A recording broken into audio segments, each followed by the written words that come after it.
Good morning, everyone, and welcome back. It's a Friday morning, and the weather is not that bad. It was worse before. The room is still decently full. I hope there are people watching from remote, and this is the second day of our final conference of the MESOC project, which is being organized by us as representatives of the project. My name is Francesco Molinari. I am the project manager of MESOC on behalf of the University of Valencia. We are now located in a nice building, which is let's say, the area where an interesting experiment of interim co-design of uses of space is carried out. There is a long story behind. I like mentioning this because it is to some extent aligned with the topics we have been dealing with since yesterday, how to give evidence to the societal impacts of creativity and culture. In this building, which used to be and still is a university building, it is now, there is now a transformation ongoing, which is also documented by the uneven state of the inner spaces. And during this transformation, people with their ideas are asked to contribute to find special uses for the spaces they themselves live and enjoy during the day. Today we have a different agenda, of course, and also an interesting opportunity which we will immediately enjoy to share our views as accumulated across 3 years of work in the project, share them with our two sister projects, which have been funded by the same European Union's call. That was a call of Horizon 2020, which was published in 2019, if I remember correctly, and it was aimed at gathering ideas, a little bit like in this building, the ideas of students and creative people, to tackle systematically the issue of exploring and assessing the societal impacts of culture and creativity and related activities and experiences. Yesterday, we presented the results of our project during the morning session, and we also allowed sufficient time, I hope, in the afternoon for receiving comments from different stakeholders, comments from policymakers. Some of them are still seated in this room this morning, comments from cultural operators, comments from people who may have an interest, including representatives of statistical institutions, in what we propose, that is to advance knowledge on this new topic, which is not just about realizing that societal impacts exist, but also try to propose ways to measure these impacts to the extent that this is possible. This morning I wanted to mention that we also had another conference recently in Rijeka that was done at the end of November, beginning of December last year. It was organized by the city of Rijeka, which is one of our partners, and I see representatives from the city here in this room. And the topic was culture in the post-pandemic period, and it was also a reminder for us. We heard echoes yesterday during the discussion of how impactful the pandemic has been on everyone, of course, and also for sad reasons, but also on our consortium and the consortia of our sister projects in impeding for a long time any person-to-person interaction. And that was felt as a particularly significant issue in Rijeka, which was during the year of the pandemic, the acknowledged European Capital of Culture for that year, and it was, of course, an unfortunate situation for them. Like I said, today we have, again, a full agenda which will lead us to the afternoon again. In the morning, I am now about to give the floor to the representatives of our two sister projects, Uncharted and Invent, who together with Professor Concilio, one of our partners from Politecnico di Milano, will start interacting and presenting their own points of view on how to define a common agenda. Yesterday, we discussed a lot about current results and forthcoming results. We made the promise as MESOC to deliver a handbook, which will be the summary of all our achievements. But there is also some space for joint output delivery by the three projects sharing, as I said, common origins at least and common views. And then we will have a break, and after the break, the presentation of two videos. I don't want to say anything else, but it will be fun, I hope. And then there will be two keynote speeches, one on artificial intelligence for cultural policies, and the other one on designing new cultural policies oriented to societal goals. This is a bit like a reiteration of yesterday's talks, which were a lot about the use of artificial intelligence, as we did, to find new avenues for exploring and assessing the societal impacts of culture, and also new policies that might be generated from the increased awareness that these impacts exist and how they can be measured or at least evaluated. Then after the break, the lunch break, I mean, in the afternoon, we will have an open debate, and I want to anticipate that one of the final outputs of this conference will be what we have called the Paris Declaration, without any fantasy in this case, which will be approved with an applause, I can imagine, at the end of the day by the few people who will have survived the final panel. The final panel will be very crowded, first of all, and interesting.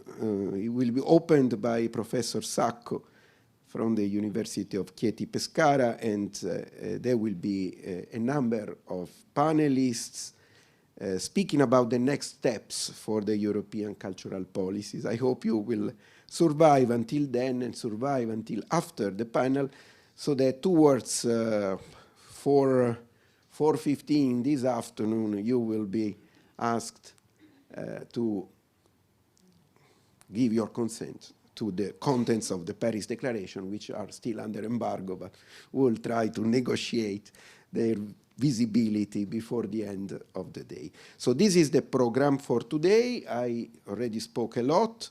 We are a bit delayed, but I don't think it is a problem. Yesterday we coped with the delays very well. So now I would like to give the floor, according to the agenda, to the first of our sister project representatives, Professor Victoria Alexander from Goldsmiths University of London. Do you have your slides, Victoria? Yes. So you can come to the floor and I will pass you the microphone. Thank you so much. Thank you, and I'll take the clicker. So, am I standing in the right place for the cameras, I guess?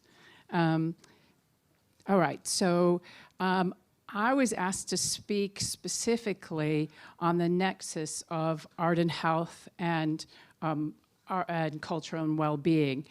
So we were asked to kind of reflect on this idea with the idea that there might be a shared policy brief that comes out at the end of it. Our project is called Uncharted: Understanding and Capturing and Fostering the Social Value of Culture. And the project focus is really on those kinds of things. So we're looking at cultural value, asking about what is valued in the arts and culture. We're looking for the plurality of values. And then once we found a whole range of values and how different policymakers or professionals or participants talk about value in art and culture. We looked for whether there were tensions or conflicts among the values, and conflict between art and economics, say. And we then looked at valuation, or how value is created by actors, or the production of giving of value. And then we asked whether there were tensions or conflicts amongst those who are creating value. And we talked about evaluation, how the activities are analyzed by actors or assessed. And then we obviously, you'll see a theme, ask about how there were tensions or conflicts amongst those and how could they be managed or mitigated, the tensions. So all of our work packages, well, not the management and dissemination ones, but all of them, the empirical ones, ask about these areas. And then in some work packages that are still ongoing, we're looking at equality, inclusivity, and diversity, and we're looking at co-creation, and all of this also will then feed into policy. So what's missing from the project focus is health and well-being, because that wasn't our main focus. But when we looked into the data that we have, I'm not quite sure how you count them, but somewhere around 34 qualitative case studies. We found that there is well-being and that there is something that's important. And this diagram was not made for a slide, but the circle on the bottom says well-being, and then there's a variety of different axes in the deliverable, in that circle on the Venn diagram that are different aspects of well-being that overlap with other kind of areas. And if you wanted, I put the deliverables, which are all available on the project website there. So it's a key variable in the project, but as I've said already, it comes up frequently, but we weren't looking at it. And that's really important because on the one hand, because it comes up frequently, spontaneously, I think it really does show that art and culture it has an important relationship with well-being, because it wouldn't come up in the studies if it wasn't there. However, we didn't set out to systematically study, measure, anticipate any of this, and so these are more observations than something that I would want to put forward as a formal study. And we're looking at artists, artisans, and amateurs participating in art, in making art or consuming it. And I'm not going to talk much about health, but we believe that well-being is central to health, or crucial to health. In work package 1, we looked at cultural policy assemblages, one of the studies, and these are looking at both the federal, the nation-state level, and then any kind of smaller levels like Länder or cantons or what have you. And that those that were more neoliberal, we were asked to use that word, or market-focused, were more likely to emphasize health, well-being, and social care, which was one variable that we had a mnemonic for, as a value orientation in cultural policy. So there's, scholars have often called this policy attachment.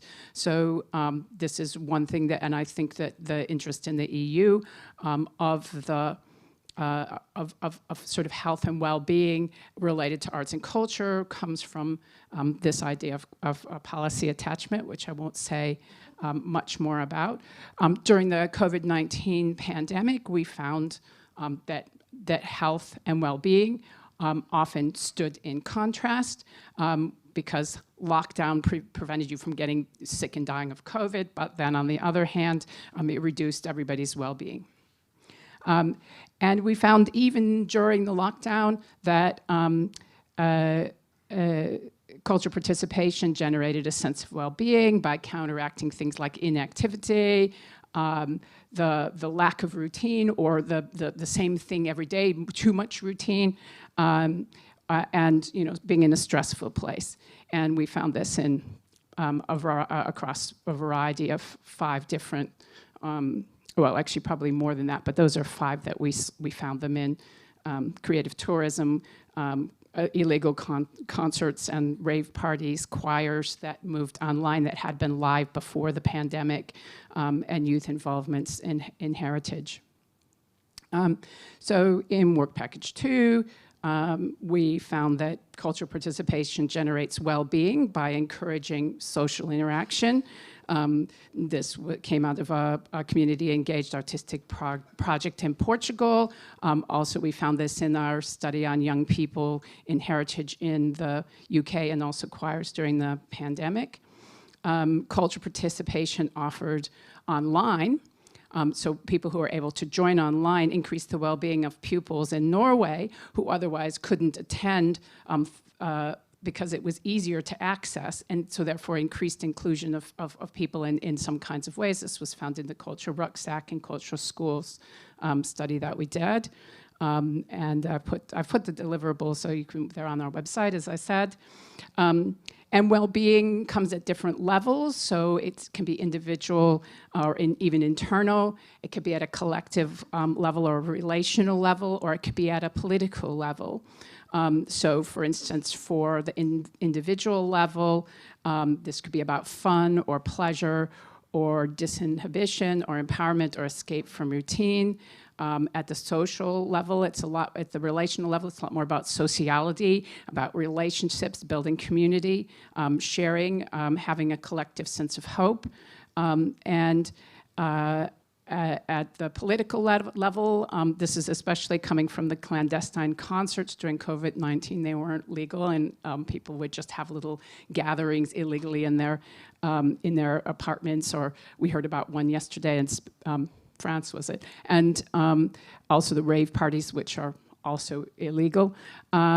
So these are things like resistance to lockdown, to authority, to social norms, to mainstream aesthetics. So there's more in this sort of interconnections, but I don't want to take too much time.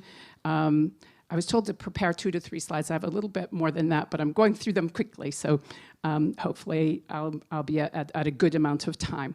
So when we looked at, from our work package 3, we found that cultural participation allows the reinterpretation of painful memories of the past that are linked to craft and making. It promotes healing, which the authors of that case study put in quotation marks. It helped people to confront preconceptions, and this was using traditional knowledge and know-how in a cultural tourism project that's discussed in deliverable 3.6. Cultural participation generates well-being by acknowledging the concomitancy between social and artistic development, so people and communities develop at the same time as people develop aesthetic practice. And this was found in the study on jazz and wind band music in Portugal. And also informal cultural participation elicits different aspects of well-being. So here are some examples. So for instance, and this is from the music listening and the informal dancing projects that, or case studies that we did in France, that people found that music listening enhanced or changed their mood. When people were dancing, they became aware of their body and the bodily pleasure of moving in a way that made them feel happy. It affected identity, so musical tastes and creating belonging. It was relational in terms of listening to music with others or dancing with others.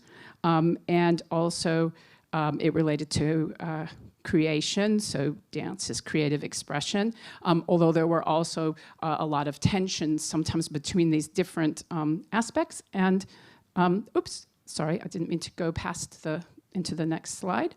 Should I stop there? On that slide, I didn't put an end slide. So thank you very much. I hope that was kind of what was needed here. And I hope you found it interesting.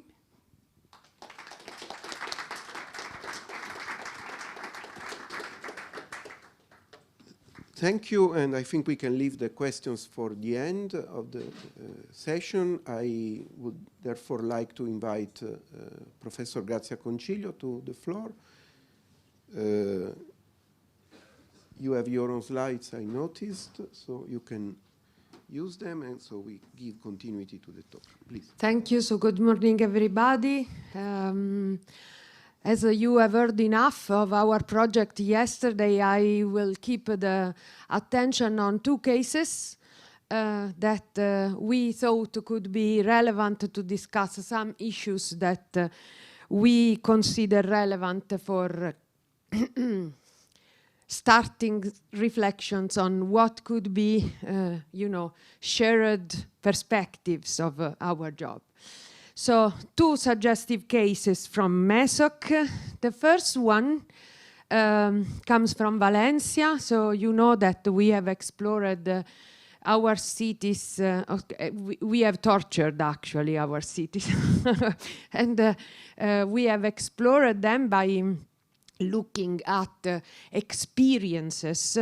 And let me just repeat from yesterday that the scope was to understand better the nexus between actions, interventions, and the impacts they have in the social impacts they produce.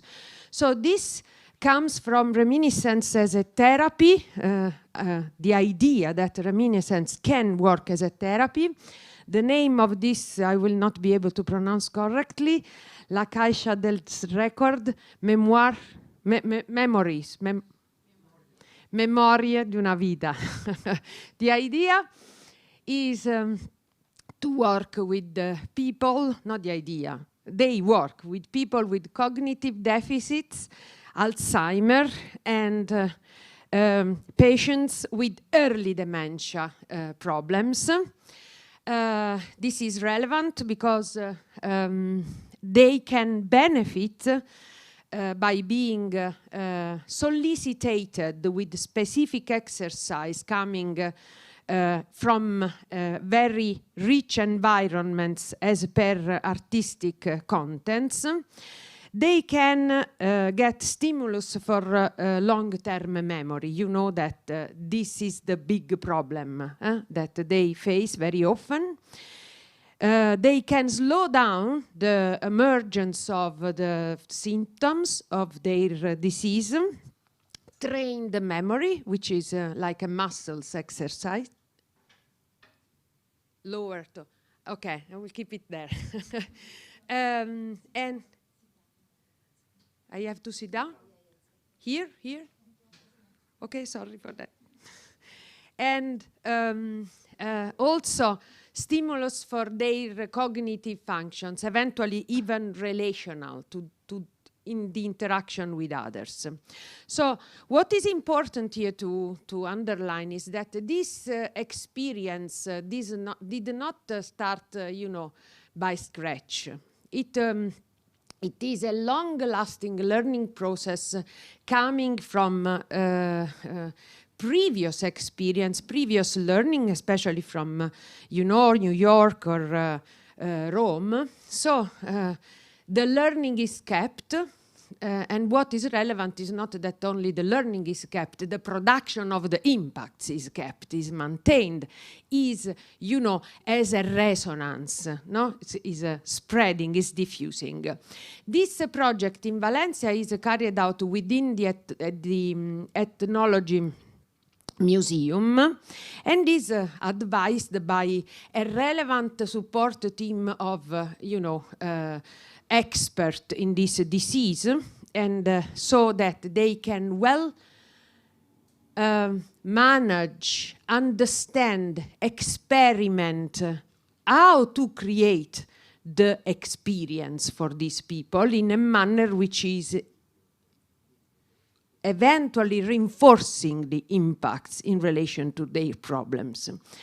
This experience is a part of a broader one, this friendly museums program, and it's not the only one that obviously being part of a bigger program, but is not the only one that the museum is taking part in. This is one and is also associated with another one which we decided to pose the attention on today, because this is strictly related to the previous one, but with a different focus on the kind of mechanism for the creation of impact. So what is relevant there is that there are doctors who are prescribing the cultural, artistic experience for people with specific mental disease. I ask Sandy to correct me if I say stupid things there, because I don't know the case from the very well inside. So this, what is relevant here to underline is that actually on the same binomial, let's say, between the cultural experience and the impacts, in this context, they are trying to explore at different levels the mechanisms of the impact creation, not only in relation to the direct beneficiaries, but also in relation to what the context can make, provide, put in action to make these impacts exist. The prescription makes this clear. So it's a manner to consolidate the right, let's say, to this impact. This is, for us, very important. The other experience we wanted to propose you for reflection is the cinema therapy in hospital. This is a case both these cases are not new. It's not something that we discovered. They come from experiences and have proved to be very effective. So it's not something that we discover now like cold water. Direct beneficiaries for this are terminal patients and or patients with deep pains. This it has been discovered that watching specific movies up to the level that there are list of movies prescribed for different kind of problems. You can be benefited by stress reduction, psychological well-being. You can be better able to manage emotion, to tolerate the hospitalization. People with disabilities can benefit from this, and also their caregivers. So this is relevant because it's not just for patient. We know that disease creates problem at a larger scale when a person is affected by these important problems. So also in this case, it was not new. So it didn't. The experience was not birthed in Milano, but in 2013 in UK. So actually, it is part of a diffusion, scaling out, scaling up process, what happens in Milano is that it still needed in Milano a process of maturity, let's say, at the hospital level. So there was first a partnership with the relevant healthcare institutions, eventually a crowdfunding process. So the cultural actors asked for funding, which were supported in this case by Milano municipality per the half of the budget, to guarantee the experiment in the hospital. So networks are created to make this possible. Slowly there was an agreement, more stable agreement between the hospital and movies provider, let's say, a funding from an external actor, and other things up to the cinema was built inside the hospital. So we have, and this is 1 out of 3 cases in Italy of cinema inside the hospital. This hospital, Niguarda, is the Policlinicum, I don't know how to translate this, but is the big one in Milano. And this is in a complex neighborhood. And what is important to be said here is that this did not stay at the level of the impacts of the benefits for the patients, but it became a relevant inclusion project because citizens from the neighborhood are entering the life of the hospital, and this is a relevant impact, not only in relation to the health and well-being dimension, let's say, but also in the dimension of the societal inclusion. And you can understand the presence of a cinema as a public function, let's say, did also have some effects at the level of the urban regeneration. So just a couple of seeds that we think can be have in these 2 cases that we presented you a relevant evidence. And something that we have underlined well yesterday is that a key ignition of the transition is in the cultural experience. This is something that the MESOC model keeps at the core of the concept. And this is particularly true when health is involved. So is not, eventually is not so evident for other things, but when health is involved, the experience is a direct, creator of immediate impact. So it's very important to create new opportunities to innovate, to experiment, to spread new and alternative, impactful cultural experience. We really have to multiply these opportunities all over, guaranteeing equal, some of the panelists yesterday have discussed access to cultural experience, so guaranteeing equal, wide and diversified access for those who have different manner to experience, who may have different manner to experience culture. Also, it's very important, and we hope that the 2 cases that we have provided clarify why we say this.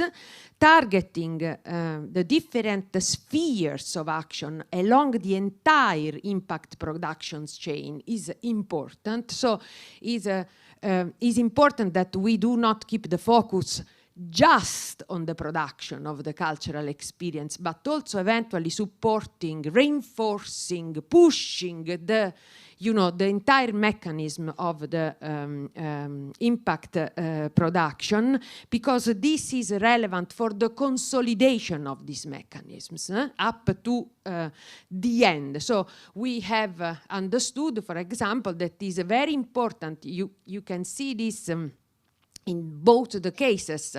They are trying to experiment the prescription of a cultural experience for people with specific disease. This means that we are moving, how to say, we are pushing an action towards culture, or to guarantee the impact of cultures at the scale, at the sphere, in the action sphere of the impact domain. I hope this is clear. This is crucial. So we move our attention up to the domain of the impacts that we know are there. Is also important, and both cases show this. This is eventually not just these two cases, which elected these two because they were rich enough to produce evidences for these things we are saying. The creation of complex ecosystems, networks, involving a diversity of agents. So this is also important. It's important because we create resonances of those impacts at different action levels, so public and private, from the cultural domain, from the impact domain. The beneficiaries, this is crucial.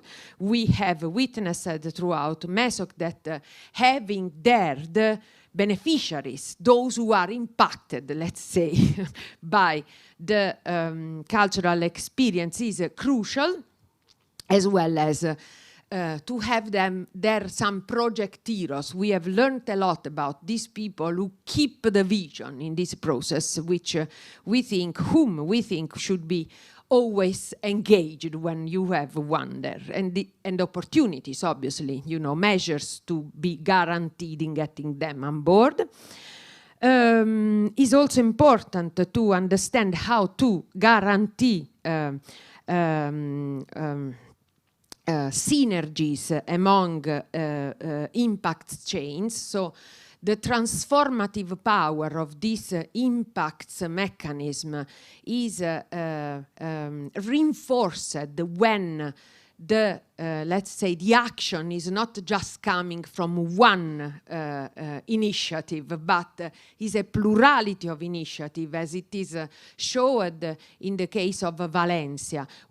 They are trying to achieve the same impact from different point of view, from different sources of the impacts creation chain, production chain, because more of the same is not enough. We have to synergize, we have to align the actions towards the impacts once that we have understood the binomial, that the binomial is approved. So integrated cultural approaches are needed in a complex and systemic vision of welfare, which is something that is very clearly expressed by Annalise and also by Pierluigi Sacco, I think, in the afternoon in the special issue, as Sandy was reminding me. I forgot the special issue in this last month, but it's there. So thank you very much. This is from the MESOC project.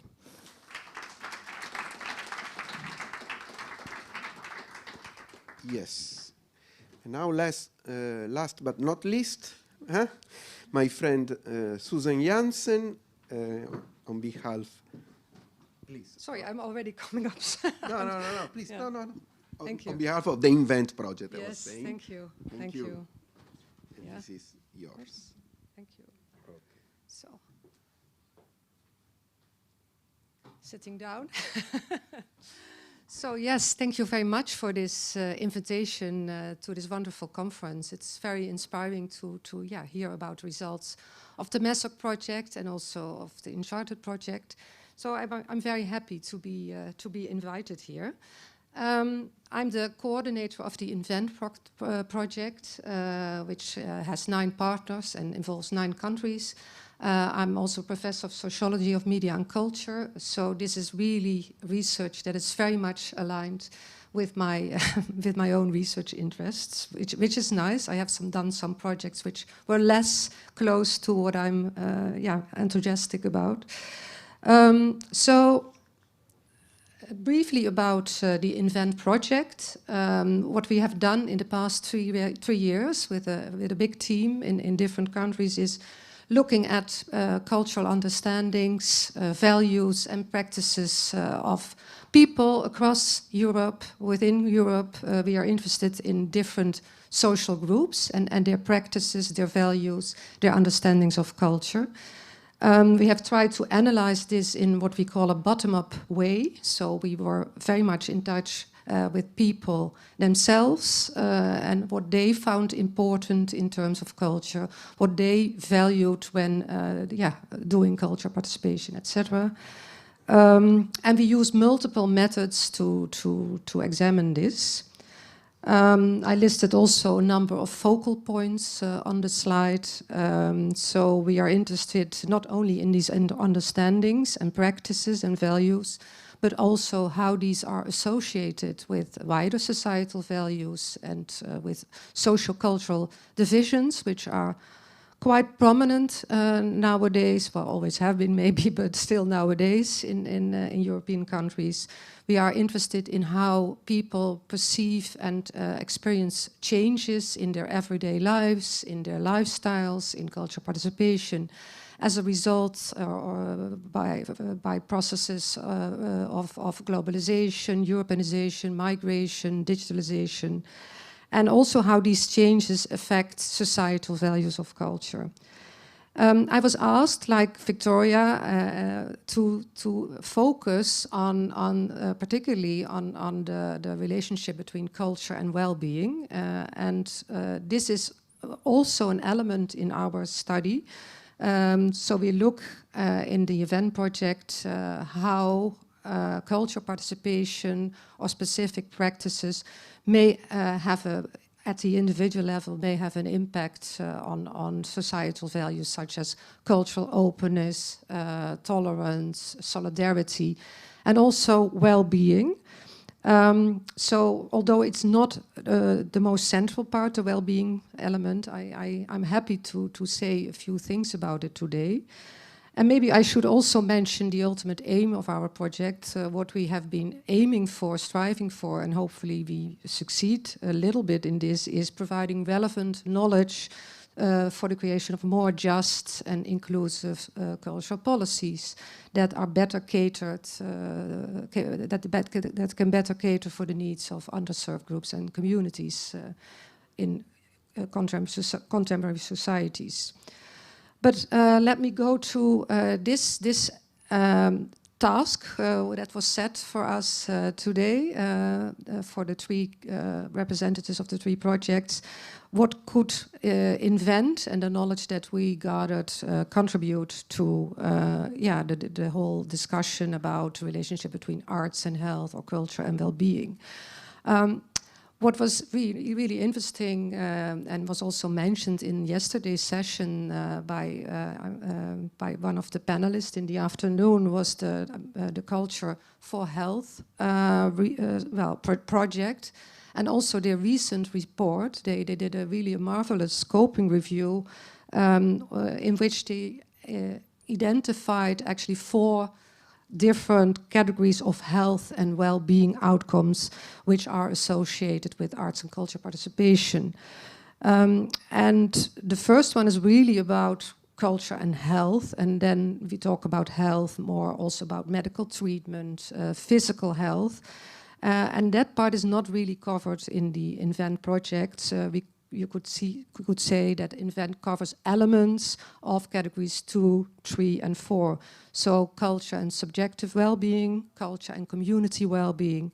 And also, of course, we didn't live under a stone in the past few years, culture and COVID-19, because that was very present in our research in the past years. during the COVID pandemic, but also afterwards when we had in-depth interviews with our participants in 9 countries. There was a lot of referencing to what the COVID experiences. So in Invent, the focus would be more on well-being rather than on health, on subjective well-being and mental health rather than disease treatment.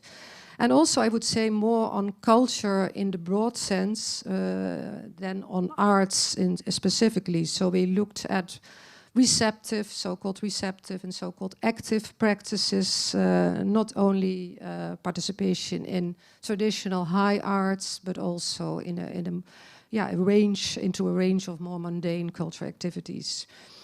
So yeah, again, it's not the most central element in the project, but nonetheless we have some interesting findings. I was really happy, I have to reiterate this with this report, because it contains a wealth of insight. I mean the Culture for Health report. And also with the way they actually showed that when you talk about culture and health, it's much more than just health in what most people would consider to be health. So I used their typology. Yeah, typology is not a typology, but their inventory of how the 4 categories, what is actually part of these 4 categories. Oh, sorry, I go too quickly.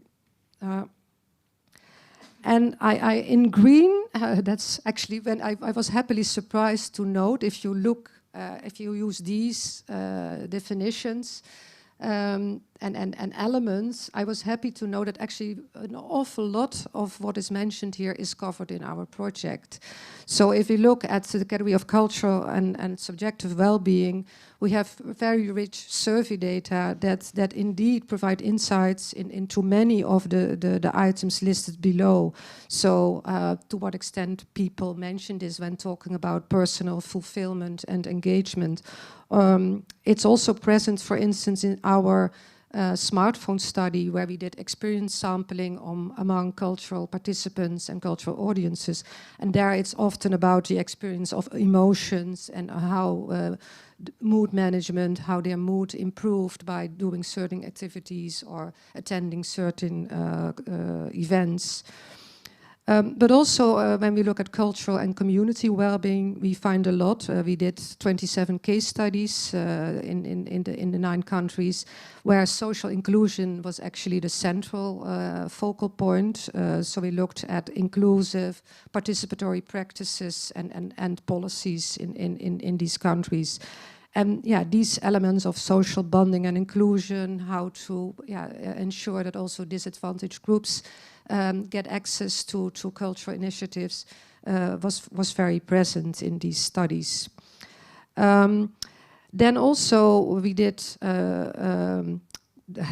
data scraping, content analysis of social media platforms. And there we focused one of the studies on active citizenship and actually how people used online petitioning and promoting these petitions via social media to stand up, to advocate for particular cultural practices or institutions, things they found important in the area of culture. And what we also found there was that the built environment and public space were very prominent in these petitions, that people really cared about certain older buildings, for instance, in a city, or about a green park, or about they protested because some trees would disappear in a certain neighborhood. So people were very vocal in advocating for culture and the environment, their personal environment. So yes, and then what I said already, culture and COVID-19 was of course also very present in our research. Well, it's really not, we promised only to do a few slides. I have only some, so I chose to present some findings from our survey data, also because I wanted to relate it to a key point I would like to make at the end. And that's about life satisfaction was one of the things we asked people about in our big survey, representative population samples in 9 countries, more than 14,000 respondents. And we asked them about how satisfied they were with their lives overall.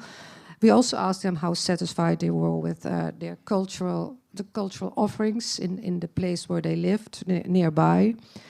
And indeed, we find this positive relation. Of course, I don't know about causes and effects here. We just can say that we found this correlation, positive correlation between life satisfaction and satisfaction with cultural offerings. I have to say that we controlled, of course, for important variables such as income and education, level of education, also age and gender. So on top of the effects of these variables, we also find an impact of satisfaction with cultural offerings. And then we also found a positive correlation between life satisfaction and offline cultural participation as overall. So we made a kind of index of the extent to which our respondents participated in a wide range of cultural activities. So this was clearly present, this correlation, and then also for specific cultural activities we see this this relationship, and then again controlled for these other key variables. We did not find, we also looked at digital cultural participation and asked people about their engagement in 14 different digital cultural activities. We didn't find a relation, so not a positive, neither a positive nor a negative relation between the overall degree of digital cultural participation and life satisfaction. Internet use and social media use also no clear effect. We did find, which is something we have to dive into deeper, a negative correlation with engagement in digital entertainment, such as watching YouTube videos, gaming, etc. And I have to say, it's not only culture in the, as most people would maybe see it, cultural practices that are very well known, but we see also that engagement in other leisure activities are positively associated with life satisfaction. Just going out, seeing other people in a bar or pub, dining out, sport, physical exercise, do-it-yourself work. So this is all important as well. What is also, this is one thing, and it's, we also have, in our interviews, we find, also references to this, to indeed how cultural activity of people, how this helps them to feel better, or the absence thereof, how this makes them feel worse. So there's, we will probably present this in connection with one another. So we have the more quantitative data from the survey, and then in-depth interviews that dive deeper into this.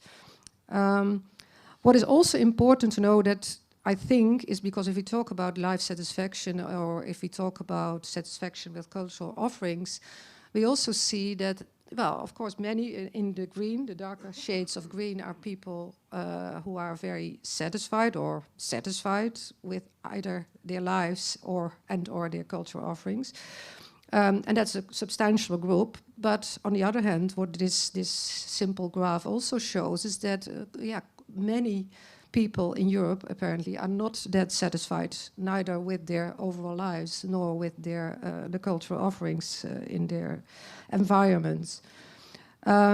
So this is, I think, something, also to keep in mind, that there's a lot of, if there's indeed this connection between health and well-being on the one hand, and what is there in terms of culture in people's life, then maybe this is also something to really have a look at. And I really agree very much with one of the arguments in this Culture for Health report, where it stated that, of course, we can, lots of what has been done so far is about treatment, people who are already ill, either mental illness or physical illness, and then you have interventions, and these may be indeed incredibly important and effective.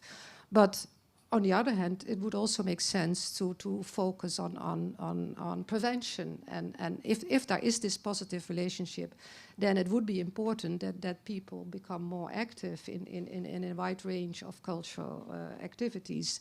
And that's a different kind of endeavor than putting up all kinds of studies where you do interventions, because that's always pretty small scale, and I think there are also ways to improve well-being at a population level rather than for specific groups of patients or people, vulnerable citizens. And then one final thing, this is also, and that's also what I just said is also triggered, but what we found when we looked at repertories of cultural participation, we looked at all these activities and the extent to which people engage in them, so both offline and digital cultural activities. And then we find, using latent class analysis, we find different groups, different repertoires, that have different repertoires of activity. And then we see that there is a substantial group which we called the occasional offline participants, in dark blue, 23%, and what we called virtual non-participants, 10%. These people are actually not very much involved in any cultural activities. Some of them are completely offline. The virtual non-participants are not active in the digital sphere. So that's a significant group. There's also 10%, and then in some countries it's much bigger. So this is also important that we're talking about European countries, but if we look at a country like Serbia or Croatia, there we have a much larger group or proportion of the population that is not active in the digital cultural sphere. So this is also something, if we believe that that we can promote well-being and health through digital cultural initiatives and interventions, I think we also should realize that there is still a major cultural divide, maybe not in the sense that people are not connected to the internet, because internet penetration has risen in most countries across Europe, but there are second and third level digital divides, which are really also things we have to take into account before we can start thinking about promoting health and well-being through digital initiatives. Well, there's a lot more to be said about that, but maybe we should start and the interaction. So thank you very much. Thank you. Stay with us. Stay with us. I would like to invite to the floor also Victoria and Grazia, so that we can make questions. You can take seat over here. The microphones should be functioning. I will use this one for the questions. We have two microphones available. So is that okay? There is. Laurence, you want to go? I should go? Wait. Sorry.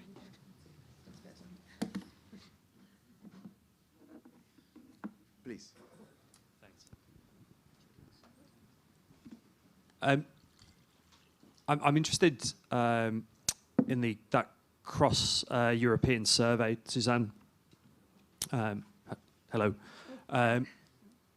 Did you rank the activities at all? So in the British data, we find spending time with friends and family. People really love that. Like, they're really into it.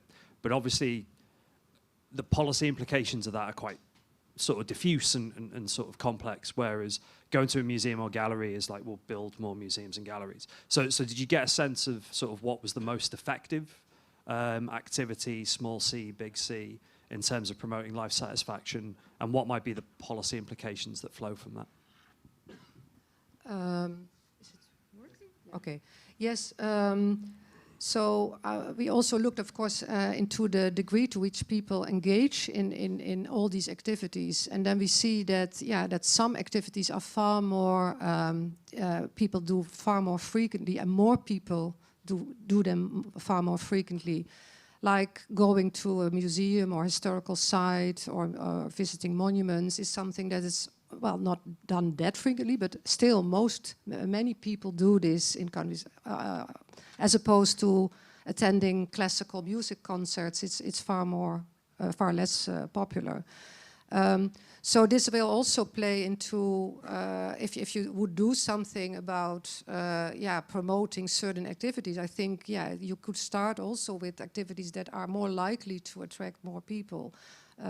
So we find really big difference also in the online domain. Actually, so people are more likely, of course, to post and share information or whatever on social media than they are to visit online concerts or these things. So I think that's also something to keep in mind, that also the participation is very the level of participation in all these different activities is very different. Also the social composition of the groups that are frequent participants is different for each activity. So that is really quite a complex reality to deal with if you want to specifically maybe target some communities or groups that are not represented yet in these in engaging in cultural participation. Sorry, I'm not sure if I. Okay. I have a question for Victoria. When you were showing the diagram with the different circles and you had the well-being as an extra one, you talk about the aesthetic impact, economic impact, and so on. I was thinking that in a way you are breaking the traditional approach between intrinsic and extrinsic values of culture. So we could say that the aesthetic is pure and intrinsic, and the economic is probably pure extrinsic, but it's not clear in the other ones that maybe are. So did you think about this? Is that part of the reflection, or you just break this traditional division between the intrinsic and the extrinsic value of culture? Yeah, and is it on? Yeah. Okay, great. So yeah, it's a good question, and some of the I didn't write that deliverable, but the team that was writing on it talked about the 5 circles in that Venn diagram as the 5 fingers of that cultural value, I think they called it, and that those 5 fingers work together as a hand. So they were sort of a way to be thinking analytically about different kinds of categories of value, but they were also all the little words that were very hard to read if you didn't see it in the print version are overlap, and so they interlink, they interweave. So actually, in fact, a hand isn't a good metaphor because there's 5 distinct fingers, not fingers that are connected with multiple webs. And the same team wrote about the problems with intrinsic and extrinsic in a different in one of the empirical deliverables, sort of thinking that's actually it's an analytical construct that we can understand that intrinsic and extrinsic are very different, but when you go look at it in practice, it doesn't really, it's not satisfying enough because there's too many things that link to each other. So I think it was partly trying to think about the complexity of all of those kinds of concepts and the different kinds of levels in society that you're finding them as, it's not necessarily just in the art, but in the experience of it and who's experiencing it and who's experiencing it with whom. Does that sort of answer your question? Great, super, thank you.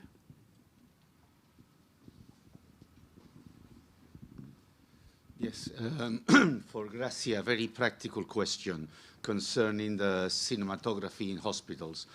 Did the project encounter significant problems stemming from hospital regulations? I'm thinking about administrative, medical, access to spaces with or without authorized personnel. To be honest, I don't know exactly this as per the reflections they did thinking about possible impacts, negative impacts related to the life of the hospital. What we know at the moment is that it is considered a city service, so it's not just for the hospital, which in our view is a very good achievement, but I have to say we should or we can eventually check this. So for sure some problems related to the development of the city is not very big, as you've seen. But I don't know what kind of obstacles they have experienced for doing this.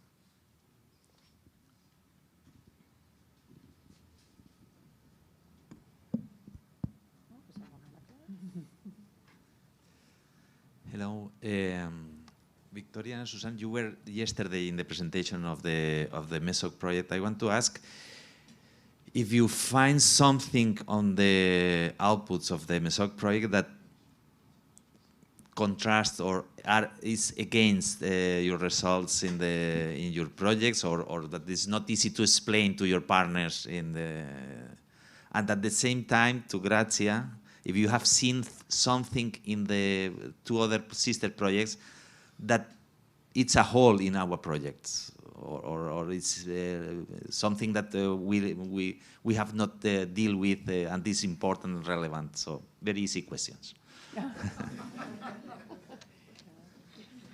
Wow, that's a difficult question because I only was in the afternoon session, but of course I have tried to follow more or less what you were up to and what you have been doing in the past years. I don't see things that I find strange. I see mainly things that I admire.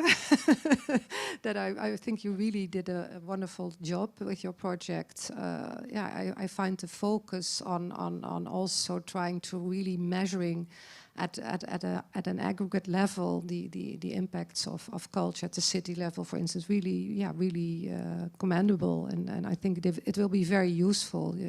It's not finished yet, I think, because that was also mentioned by I'm not sure who mentioned it, but this is something that needs to be further developed. But I think you provide a amazing starting point for doing so.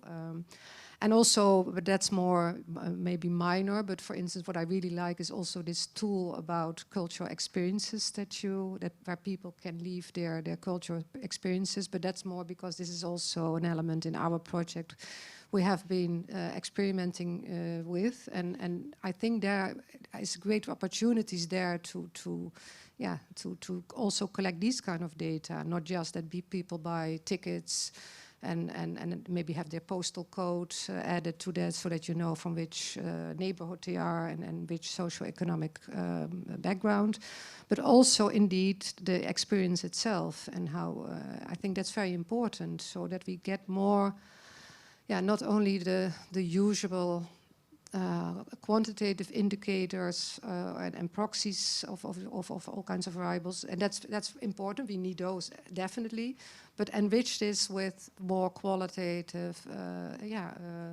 experience of people, and to eventually improve what we offer in the people in terms of culture. So that's just. Yeah, and what she said.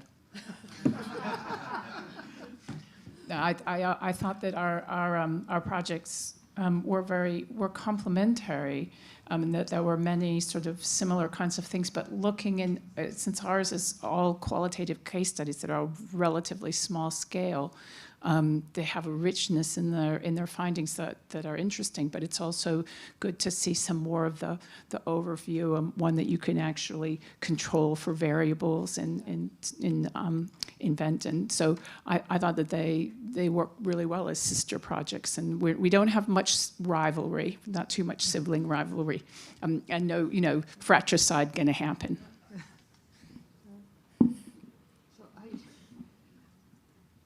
I think maybe we miss a lot, but what we miss eventually is so we had a more vertical approach than theirs. at least this is my perception. I have not studied very well your project, to be honest.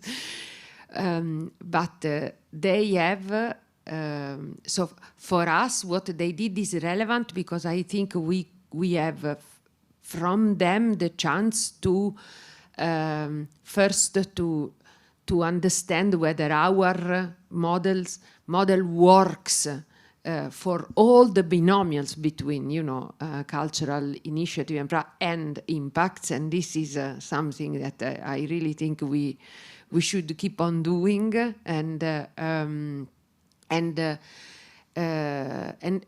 vice versa, may I say also, vice versa. I really think it's important to understand the big machinery. No, this I really think is important. It's important because we need to reinforce. So yesterday, one of the panelists was talking about externalities. I really think we need to understand the mechanisms and to push to, you know, to really be like, we have to strengthen those mechanisms while creating others. This is also relevant. No? When you said we go more to museum rather than to concert or something like this. I really think we have to understand, okay, so how to bring a concert to become wide, accessible, and, you know, enjoyed experience. We need to work on this. Eventually not in opera house, eventually somewhere else, or in different manner. We really need to exploit this, to understand that we have to diversify the experience, eventually of the same cultural resource. This is important, I think, because we need to keep the pathways there and to develop them. This is crucial. And urgent, I would say. Yeah, can I say one thing? I was also struck in the past years by how much, well, motivation and knowledge already is present in the cultural sector and among cultural practitioners themselves. That's also something. Of course, I was expecting this to some extent, but I think that would be something to do in future research, really, to also, yeah, get this practical knowledge and collect this and see also the red threads in it, because yeah, when you say about making concerts more accessible, yeah, I have been talking in focus groups with people, and they have so many ideas and initiatives and also, yeah, practical experience with what works and does not work. So I think this is something to be, yeah, do even, yeah, more, yeah, broadly to use this experience and benefit from it. Yeah. Hello. Well, about this last concepts and concentrating the attention, focusing on the health, well-being impacts planned, or at least the desired impacts. The picture that we have collected is a very rich, dynamic, but also fragmented and highly volatile. There is a general problem of stabilizing, making it grow roots, and so on. Have you any data or your personal insight about the role of developing training forms that may sort of consolidate procedures and interventions and actions, or other forms where the practice could be made less volatile or fragmented, because I think this is much in line with, well, what you were just saying. Thanks. Me? I don't know. So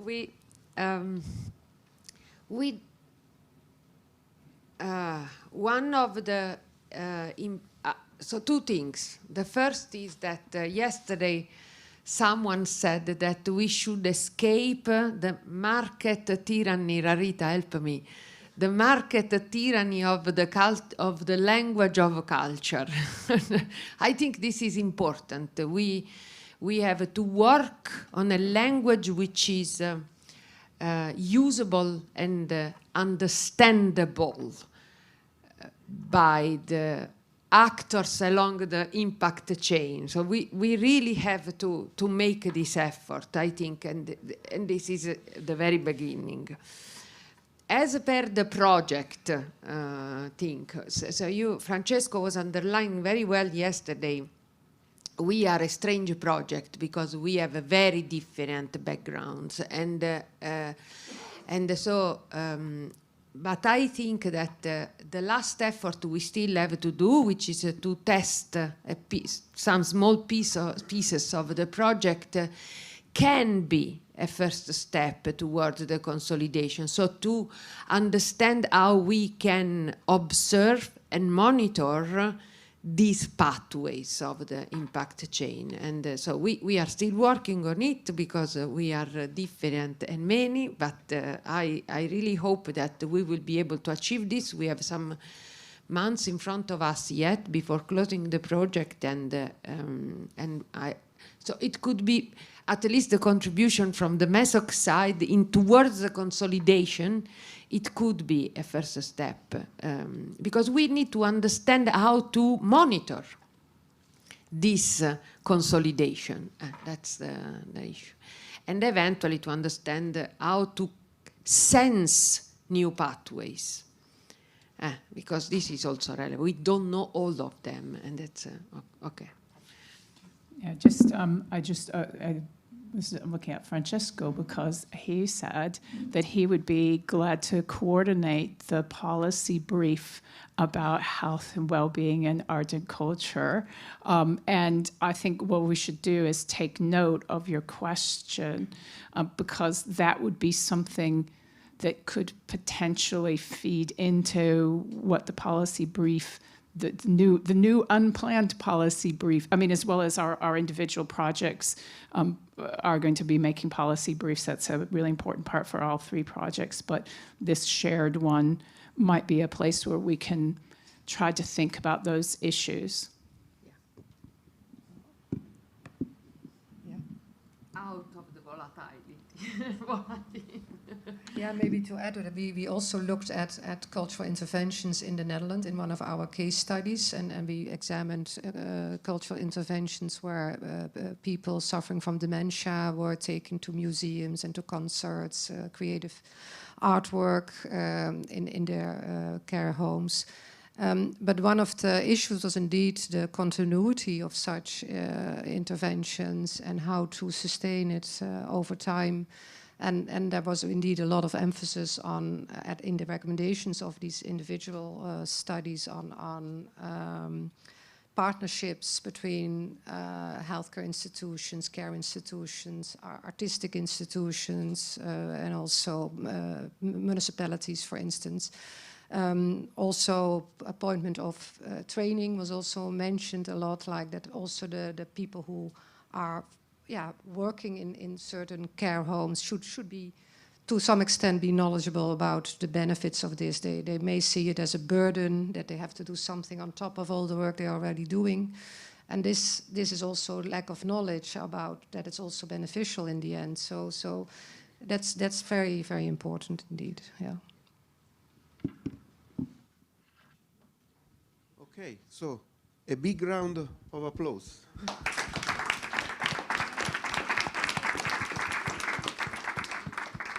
So now let's have our coffee break and we will reconvene in 15 minutes. Thank you.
Well, welcome again after the coffee, and now we will have a session of video therapy.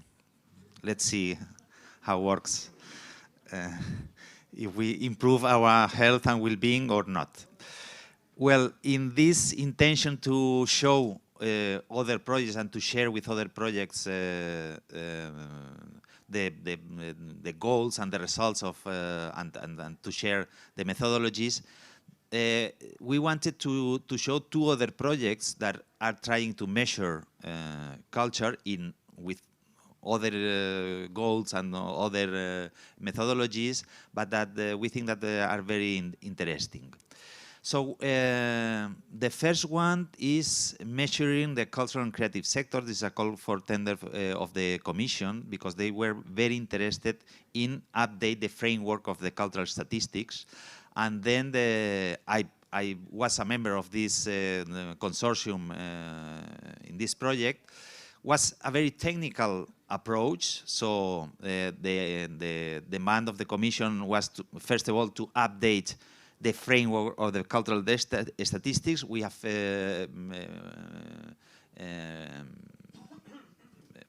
deal with the model, the actual model of cultural statistics in Europe. That is the SNET proposals in 2012. That is a very good approach and a very deep approach. Then the other demand was, well, what we do with the digital approach to the culture, how to measure this outside of the view of the official and the conventional statistics. And the third one was more technical, to update the data of the dimension of the cultural and creative sectors in Europe. So we observed the first part of the demand, so to update the framework, and then we see that, well, there we can make some improvements, but finally the proposal, we propose some improvements, some gradual improvements, not really a change of the model. We don't go very far in the question of how to measure the digital consumption in culture. It's a problem that we have to solve, and at this moment we have not a definitive solution. And the third one, that's probably more technical and less interesting from the theoretical point of view, is to update the data. That we do that with some problems, and whether, well, we have here people that have been working in this project, Annalisa and Ignasi Guardan, who was yesterday with us. Well, finally we asked someone of the project, not me, to explain us, but it was not possible. Ignasi was not here today in Paris, so we decided to make a different approach to present the project, and I go to the office of Andreu and Pau, and please use the artificial intelligence to explain the projects through a video. Yeah? And this is an application with artificial intelligence. You see this person is not a real person, it's an avatar, and they put a kind of a script in the computer, and then the video was made. Well, it was not so easy, but more or less. The second project that we are going to present, or in this case the first one, as I can see, is another project that is Horizon 2020 that was finished last May in this case, we have no contact with the member of the project. Well, Ignasi Guardan, the team of Ignasi Guardan was also in this project. And this has been, some of the results of this project have been very interesting, or keep the attention to the Commission, and we make a joint meeting explaining this project together with the measuring. So these are the projects that are trying to measure culture and creativity, and that now are keeping the attention or the demands of the Commission. So we have two videos of 5 minutes each one, produced and made by Andreu and Pau, that are here, and that they were really scared when I asked the first demand. And only 5 minutes and 5 minutes, because it's a paid application and you have to pay more if you want to make more than 10 minutes to pay. So we adjust to 5 minutes more or less and 5 minutes. Dentro video. Hi there, here is the new DISCE taxonomy.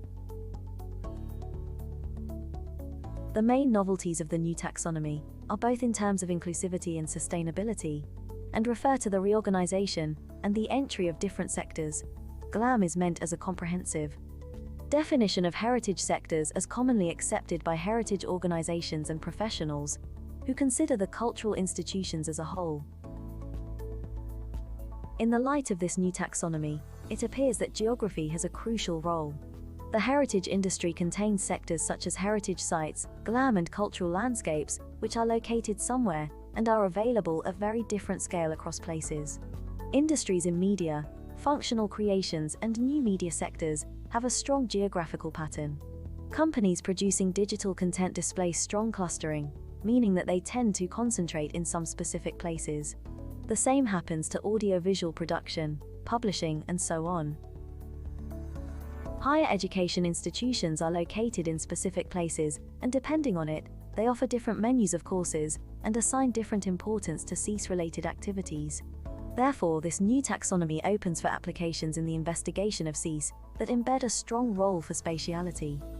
According to the EU Work Plan for Culture, 2019 to 2022, sustainability and cultural heritage is one of the 5 key priorities, and cultural heritage is both the manifestation of cultural diversity passed down from previous generations and a resource for sustainable cultural, social, environmental, and economic development in Europe. Educational activities and knowledge transfer are key areas that will benefit from a comprehensive strategic approach.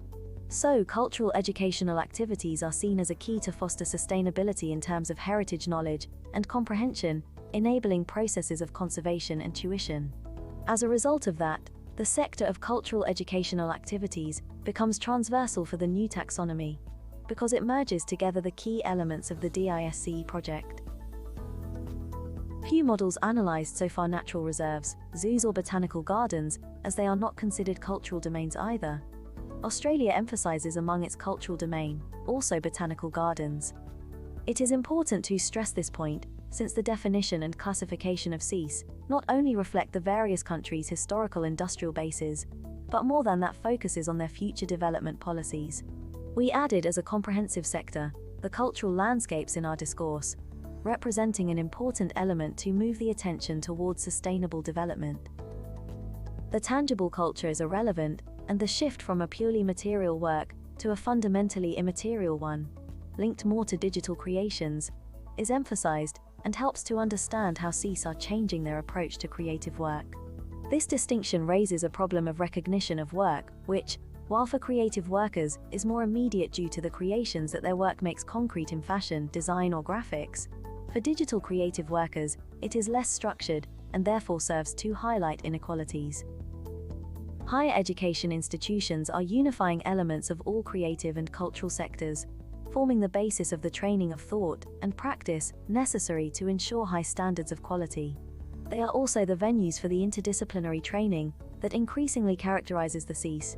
They also provide a broader and deeper understanding of the various sectors by enabling a cross-sectorality that was not emphasized in previous taxonomies, at least until CEA 2019. They highlights the innovativeness of the DISCE taxonomy by extending the horizon of education and training to all sectors and no longer exclusively to the traditional heritage one. Finally, mention must be made of the growing metaverse sector, which is employing more digital creatives and requires joint work by graphic designers and creatives in the multimedia sector, as well as in the arts with NFT and fashion. Digital industries working to develop the metaverse emphasize how it could be a reprieve from worker exploitation, prejudice and discrimination, enhancing the potential for inclusiveness. Even if the metaverse potential effect on children and teenagers have also generated concern, and this sector needs an in-depth analysis to observe the impact on the functional creations and new media sector. Our suggestion is to deepen the knowledge of this immersive and universal world in further researches in order to observe and analyze the potential impact of augmented and virtual reality in the cultural and creative industries. Thank you for your attention. Measuring the cultural and creative sector at the European Union. Measuring the economic, cultural, and social value generated by the CCS and their specific subsectors is certainly not Measuring the cultural and creative sector at the European Union. Measuring the economic, cultural, and social value generated by the CCS and their specific subsectors is certainly not an easy task and face several challenges. These challenges include the lack of a common definition of the cultural and creative sectors, poor or inadequate data collection mechanisms for specific indicators, and outdated statistical classifications. So, the research had three main goals. 1. To propose a new framework with an updated definition of the scope of the cultural and creative sectors, to better quantify the CCS and ensure comparability at European Union level of all available data. 2. To develop new methods for capturing and quantifying online services in the CCS. 3. To provide updated economic figures on the CCS and its impact on other socio-economic variables.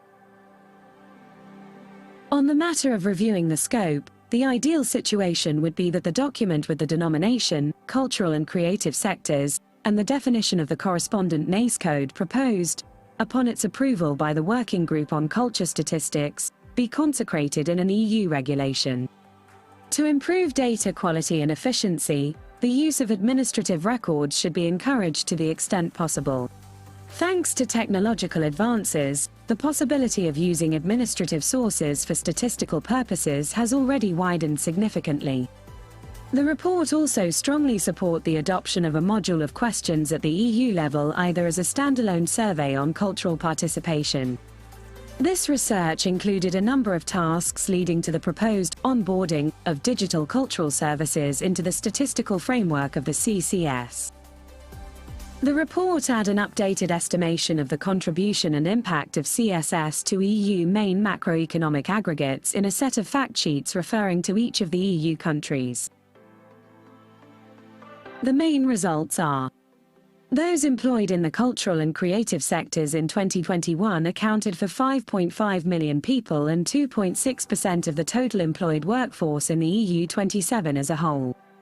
What is true is that the last 14 years have not been particularly bright for the CCS.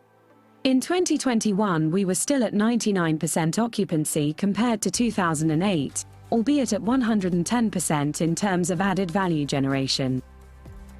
Both exports and imports of cultural goods have grown steadily from 2009 until the year of the pandemic, always showing a positive balance of around €9 billion. It is necessary to look more deeply into all those relationships that connect CCS with other aspects of economic and social dynamics as a result of their effects on productivity, innovation, competitiveness, or the flexibility and resilience of the economic structure.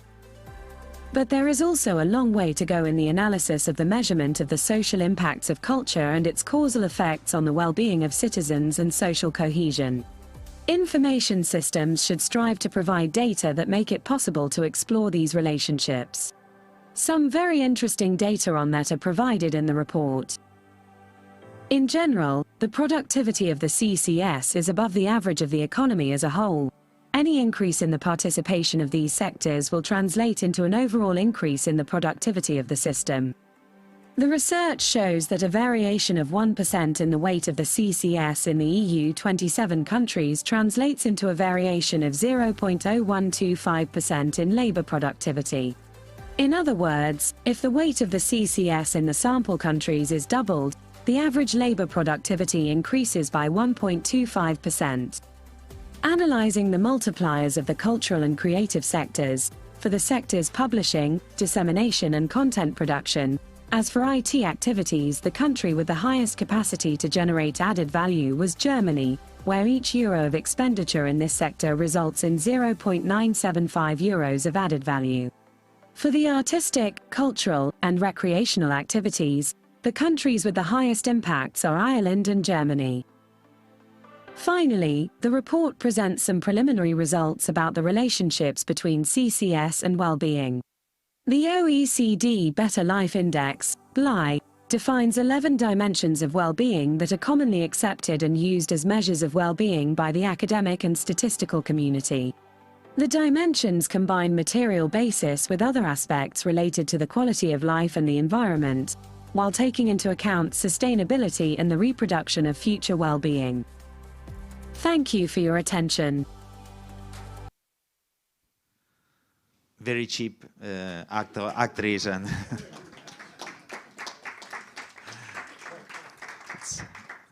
as you can see at the end of the presentation of the results, Jordi was also very implied in the project, so it's part of his PhD results in this connection between cultural and creative sectors and well-being. Well, that's all, and now I invite to Baptiste Caramiaux. As we can see, we are very interested in this connection between cultural creativity and artificial intelligence, and making a little research. You can see it if you want, or yes. And after making a little research in the internet, then we find Baptiste, that he's the author of a report, and for that we connect with Baptiste, a report for the European Parliament about this connection between culture and artificial intelligence. And then we saw the CV of Baptiste, and it was an amazing CV. So he has a PhD in computer music. So let's see what will happen here. And they develop a very interesting research program about, from the point of view of human-centered research, about artificial intelligence and culture, and cultural experience through artificial intelligence and so on. So let's see what we can learn from the speech of Baptiste Caramiaux, and thank you very much for coming. Thank you. Yes? Hello, everyone. Seated or?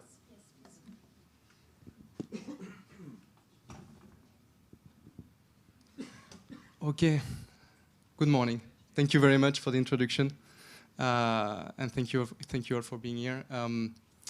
I'm really pleased and really honored to be here to speak today for the final event of this MESOC project. And so I guess I will talk more about the report I was actually writing for the European Parliament, and maybe the ecosystem of reports that exist around this topic than my own research, but I will try to make bridges anyways. Okay, so yeah, so the report, or this endeavor is what about the use of artificial intelligence in the cultural and creative sectors. So I was really pleased to see in the video before examples of avatar and speech generation. That was really interesting. And so I will try to give at the same time an overview, but also opportunities, maybe challenges, and some recommendations that we actually extracted from the studies we have done. So first, I would like to talk about artificial intelligence, because I don't know how many people are familiar with this technology here, but let's talk a bit about it. I guess if you search on your web search engine artificial intelligence, you're likely to find all these pictures that have in common the fact that they are mostly blue, mostly showing some humanoid robots, some kind of weird brain mixed with electronic circuits, some cyborgs, and so this really represents, let's say, the cultural representation in the internet of artificial intelligence, which is very misleading. Actually, artificial intelligence looks like more like this, which is basically an infrastructure. So I took this from the amazing work by Kate Crawford and Vladan Joller. So I guess you cannot read this, this image because it's really tiny, but I would recommend to go on the internet and look for anatomy of an AI, and you will you can zoom in and see the details of this infrastructure. But what is interesting here is that it shows that artificial intelligence is everything coming from the extraction of minerals in mines in order to create electronic components, the production of energy in order to fuel the computations used to train artificial intelligence models, the human labors involved in the annotation and the creation and the collection of data sets used in artificial intelligence, but also us as users with our device, like mobile phones, that are actually constituting the grid of this infrastructure. So let's keep in mind this, this kind of interdependence between the different elements of, in artificial intelligence.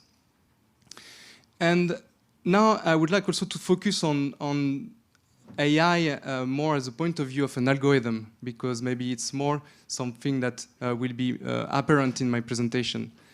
So for those who are not really familiar with artificial intelligence, basically contemporary artificial intelligence mostly relates to machine learning. And machine learning can be defined as follows. It's basically a set of techniques that are able to extract structure from data sets, usually massive data sets, and then to make prediction based on this structure that has been extracted. So it can sound technical and pretty abstract, and I'll try to illustrate it. So if we take a really simplified pipeline of machine learning, what we have data set that feeds a model, and this model is then deployed in some application. So as data, we can have many types of data, like images. For instance, here are some paintings from Van Gogh or paintings of Picasso, each painting being labeled by the author of the paintings. So we could feed the model with that, and what we can do with that, we can say, okay, once the model have been trained on this data set, which means basically that the model has learned to do the mapping between the image and the label associated with the image, we can give to the model a new image, so that's the figure on top right. And so it's a new painting from Picasso, and the system should say, okay, this is a Picasso. So this is called classification task. Then if we just train the model without the label, just with the image, what we can do, we can also generate new images. And this idea is like to navigate the model that has been trained on the data set and to navigate within this abstract space that then it's able to generate something that looks like Picasso or maybe merge with something else that comes from the data set used to train the model. So, and this is called generation. And this generation, generative artificial intelligence or generative machine learning is highly hype and highly used nowadays in the AI for cultural and creative sectors. So what can we do with this technology in the sectors that interest us today? So there has been used a lot in visual arts or contemporary arts. So this is an example of an artwork by Mario Klingelmann. Why I put these paintings in particular is because Mario Klingelmann, as an artist, managed basically to use this technology and to appropriate this technology and become virtuoso of this technology. So he used it really as an instrument. He completely changed the aesthetics, completely appropriated with his own data, and managed to control it the way he wants. And that brings this kind of artwork. Other example in museum and cultural heritage. So there are many examples. I just show one. See, this is an example where these paintings of at the Rijksmuseum in Amsterdam. This painting basically has been cut off back in the 19th century to be put in a frame that was actually smaller than the original frame. So recently, like a couple of years ago, they use artificial intelligence models in order to recreate the borders of the paintings and then to put back to its original size. Other example, more in the mainstream magazine and media, this is a cover of so graphic design example. This is a cover of Cosmopolitan. where the cover has been generated using this text-to-image generation model. And why I put this example is also because it illustrates pretty clearly also the terminology and the communication strategy that is usually associated with artificial intelligence in mainstream media, which is basically meet the world's first artificial intelligence magazine cover. So kind of hiding the creator sometimes and putting forward the technique, the technology. Last example, this is also for museum, but it is an example used here in France, in Centre Pompidou. So this is a chatbot, which is meant to engage the audience and to give a personalized customer service to the audience of a museum. Okay, I show 4 examples. Obviously, there are hundreds, there are thousands. I'm sure that you know that you have seen others. But I only show these 4 ones because I don't have time to go through all of them. But what's the point? The point is that culture is really considered as an enabler for artificial intelligence. So what does it mean? It means that basically artificial intelligence is historically intrinsically linked to culture. So before being able to build deep learning models that are able to generate text or image, artificial intelligence was illustrated and represented in many books and many theater plays and many films, with for the best and for the worst.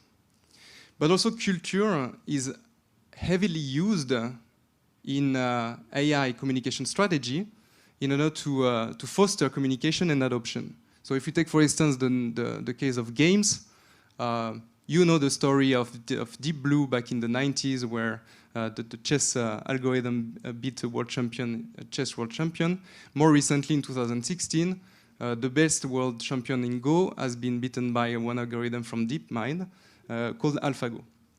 But what was interesting in this story is that when you look at the movie, you see that there's a huge emphasis on the culture of the games, and where AI basically start to rivalize on the ground of human beings and this cultural of Go, which has 3,000 years old. Okay, and basically, if you can also see this image that I put, this is the Financial Times. This kind of also summarize this communication where we have this idea of the cultural around Go, plus again this humanoid kind of robot that enact the artificial intelligence here. And obviously, games was one example where used as a way to communicate artificial intelligence capabilities, and the other one is creativity. Creativity is often seen as one of the most fundamental characteristics of humans, and so very quickly, creativity becomes a field where artificial intelligence should show good results in order to, again, rivalize humans. So very quickly in the mainstream media, you could have seen like the first ever film written by AI, the first ever magazine cover created by AI, the first ever music album created by AI, and so on and so forth. So it's, again, culture is an enabler, and as Drucker was saying, and this is more in the field of entrepreneurship and innovation, but like culture eats strategy at breakfast.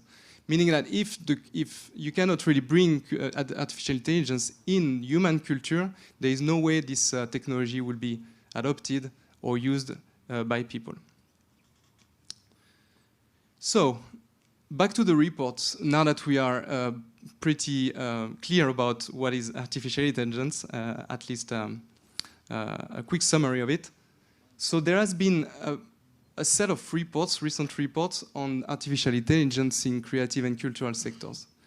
I put it here 5 because, because that's the 5, the main one I know. Back in 2018, the first one has been commissioned by the World Economic Forum, and this was really about like this disruptive economy of how artificial intelligence was actually disrupting the creative economy. The next one, more related to more within the cultural sectors, commissioned by UNESCO and written by Octavio Cules, was about the impact of AI on the diversity of cultural expressions. The two next one, I put them here because I have been involved and I edited these two reports. One about the AI in the media and creative industry, commissioned by the new European Media Initiatives. And here we actually did a quite exhaustive list of challenges, more from the research and development side, opportunities and challenges of AI, actually deep learning, in many sectors like films, video games, music, visual art, and so on. The one about the European Parliament that we mentioned, and the last one, very important because basically it's based on the other ones, but it's really exhaustive again. It's a really huge report, and I really advise you to read it if you are interested in this topic. And has been released last year, and that's an answer from a tender from the European Commission on the opportunities and challenges of AI technology in these sectors. And so I will base my presentation in terms of opportunities, challenges, and recommendation on these reports. The context of these reports is, I guess, I realized that I don't have the same number that in the video before. We should check out why. But like, anyways, it's close enough. There is 7.4 million people in cultural employment in the EU, which amounts to 3.7 total employment in the EU. And this goes with an increasing digitization of cultural artifacts. And obviously this increasing digitization has been accelerated during pandemic period, so during the COVID-19. And this digitization brings at the same time challenges, as you know, and opportunities for the sectors, for the cultural and creative sectors. We will go through these both things, but within this idea of challenges and opportunities, AI comes in. So with the increasing of digitization is where AI comes in and can actually be a good ally or not at the different step of the creative chain value. From creation to production, distribution, and also archiving of cultural artifacts.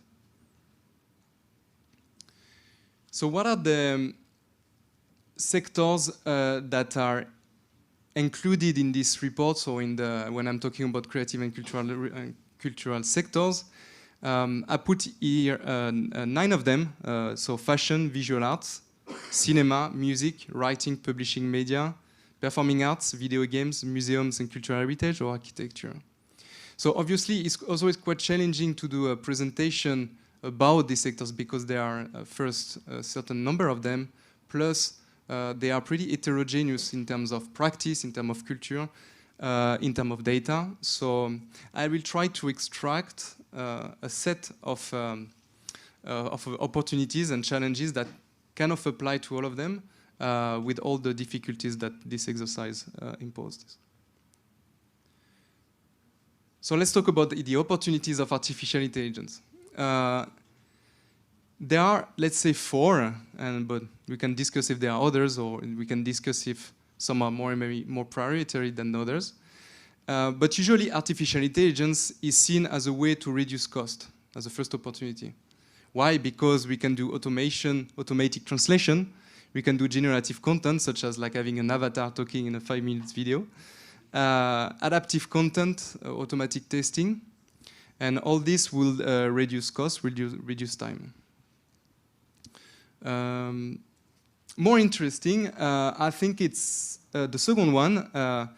Artificial intelligence can be actually used to assist decision making because of its capacity to analyze, to extract pattern, to extract structure from data. It's able to do prediction and forecasting. And from that, we can actually do like help decision makers or marketing, but also curator in order to identify artists based on some data. So I put one example here. This is from the National Gallery. This happened in the National Gallery, who worked with this startup called Exhibit. What they did is basically they started to develop an app that will gather some data from the public with all the privacy problem that this imposes. But they started to build a model that would be able to predict the audience or the public in function according to some parameters of the exhibition.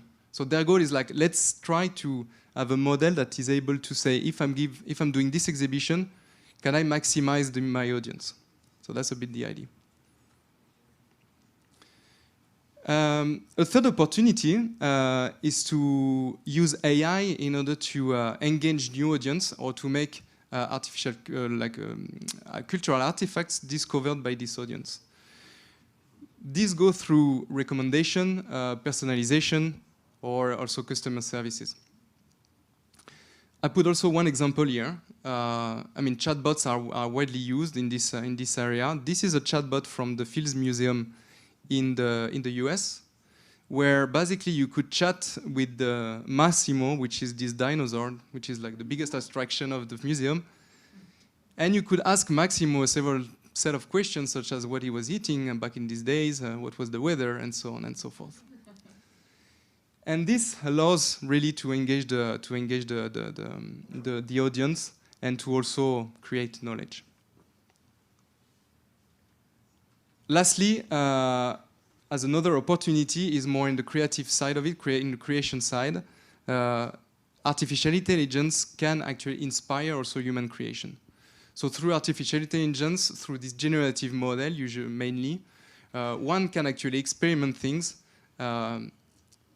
augment creativity. I don't really like this term augmenting, but like maybe to accompany creativity, or maybe to give to explore new types of creativity, to do content innovation, but also critical work.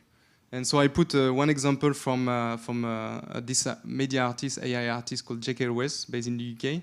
So here, basically what he did this interactive cabaret, or drag queen cabaret. And it's a critical work because basically it's kind of criticizing the culture of artificial intelligence and machine learning, which is a really normative culture and really patriarchal culture. So through this interactive cabaret, you could actually play with the drag queens, deep fake drag queen, and enjoy the show. So that was a set of 4 opportunities. Now let's go through the challenges and some recommendations. So I will do 3 different facets of challenges and recommendation: data, skills, and innovation. I will go through them. So first, data. There are really a large set of challenges when we are talking about data. The first one I'm putting here is like data collection and computation.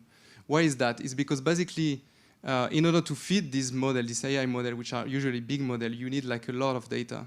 And data collection is a really challenging task. I mean, we could collect a lot of data, but collecting in the right way with the right methodology is really costful and something that is not necessarily known by all, but every people that are doing it. So it's usually not really well done, and involving biases in the data set that has been used to train the model. And so then when you have like this big data set, to compute this data set is actually really challenging because you need the computational power, you need a lot of memory, and this is not really given to anybody, and also small actors or stakeholders in the creative and cultural sectors. And also public sectors. I mean, I'm working in the university here not too far, Sorbonne Université, and we don't have so many capacity also us to compute this kind of data collection. Then it posed the question of data access, because sometimes this story of data collection is actually done by big corporations that have access to a lot of people. So then how do we access this data if we want to do research, if we want to do creation? So this is another challenge that poses the question of governance. Who governs this data?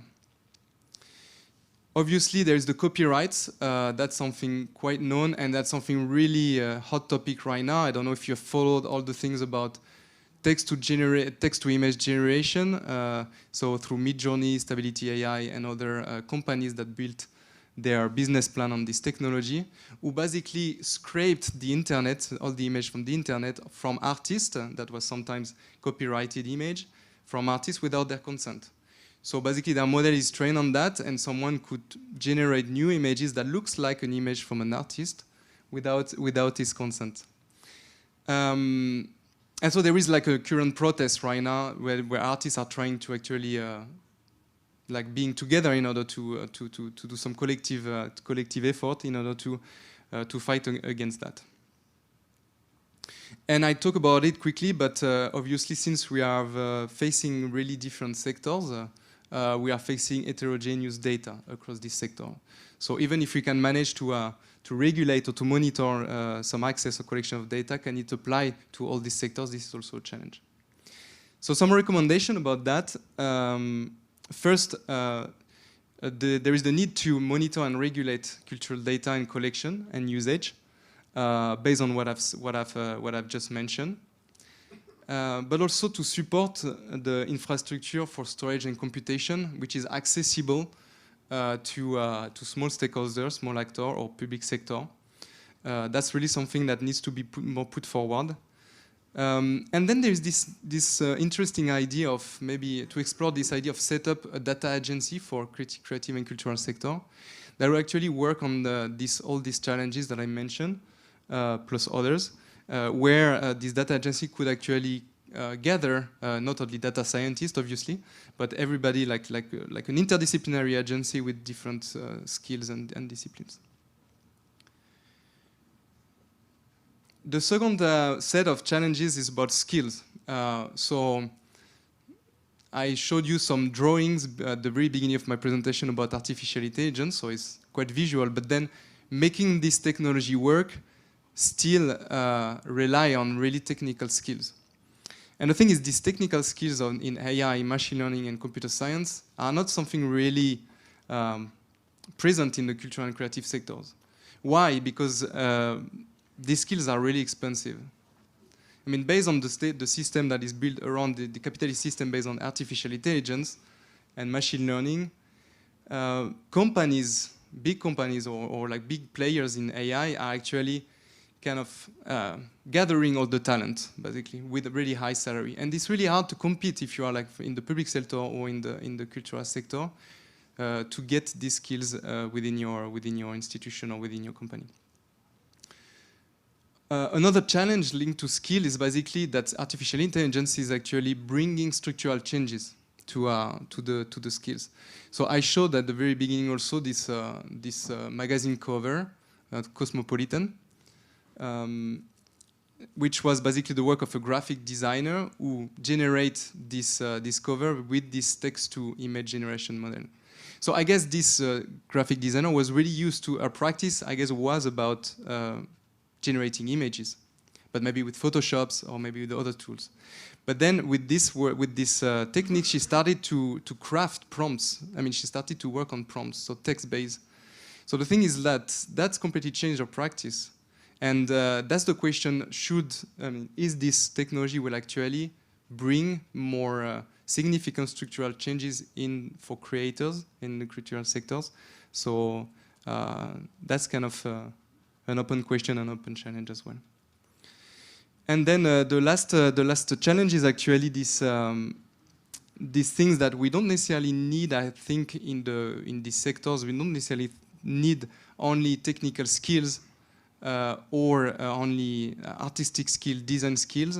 The challenge is actually to have also some kind of hybrid profiles that are actually that have technical skills, but are also maybe trained in arts or trained in cultural studies and so on. So having some more interdisciplinary skills. And so recommendation about that, something that I'm really pushing forward because I'm a researcher working at the university and CNRS here, is basically to create or to improve curricula, artificial intelligence curricula, but applied to this field, applied to creative and cultural sectors. So basically bringing or creating these hybrid profiles that are able at the same time to understand what's coming out from ML research or AI research, but having also this maybe kind of creative skills and creative mind to do something useful for the sectors. And Also, this cannot go without supporting and developing tools, because not everybody would like to put their hand in Python script and having some really low-level connection with machine learning and AI. We need also some mid-level, high-level tools to be used by different people. And this doesn't have to be necessarily proprietary. They have to be also open source. And in that sense, we need to help also small stakeholders, because that's where they have maybe the weakest for accessing this type of skills. The last one is about innovation. So here, when I'm talking about innovation, I'm also thinking about like the design behind the creation of the solution or the use of AI in a given system. So what happens right now is that, as I said, there is a problem of governance of artificial intelligence and machine learning. So if you are a small stakeholder, if you have small actors, or even from the public domain, you won't have the mean to really build big models. And what you have to do basically is to take already pre-trained model given by some companies or available on the internet, and put it in your application somewhere. So for instance, like a natural language model in order to build your chatbot. And the problem is that what you're gonna take from the internet or from this company lacks transparency. You don't know with which data is being trained. You don't know all the biases that this model encompass. And so that's a challenge, the lack of transparency of this system, where we add in this kind of interdependency between third-party solution already trained and users. And then another challenge in this innovation side is like, okay, if I want to put and say, okay, I have a super good idea, I have a lot of data, I want to put some AI in my new product or in my solution or in my system. How much does it cost to bring this technology? I mean, is it as easy to download a model from the internet and put it in my pipeline, or is it actually more expensive than that? And actually, is it really worth it? So, and this is really hard to leverage. The time you will take to bring this AI in your system, and the time actually this adding value will give you. And again, back for like maybe related to the first point is that we are facing an increasing dependency in a third-party solution. So it's really hard to build your own models on your own side. So that's a challenge, and that's a problem. And my final challenge, and I think one of the most important, artificial intelligence, since it's based on data, and since we are, I mean, when I'm saying data set, like for instance, natural language processing data models have billions of parameters, which means billions of data points to train this system. And this is really energy demanding. It costs a lot of energy. So that's a challenge, because we are building bigger and bigger and bigger model, but which means actually consuming more and more and more energy.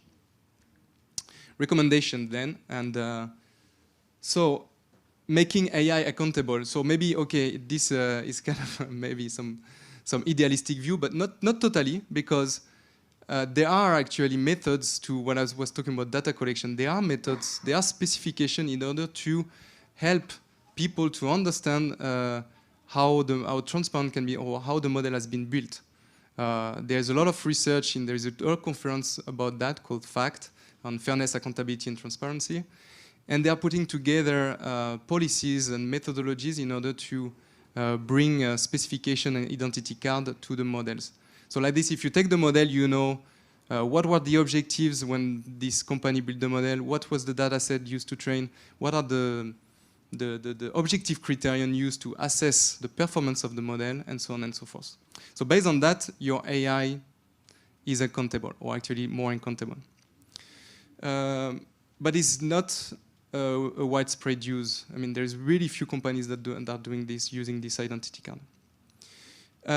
This goes with foster research at the intersection of science and innovation. This may be more biased because I'm into it.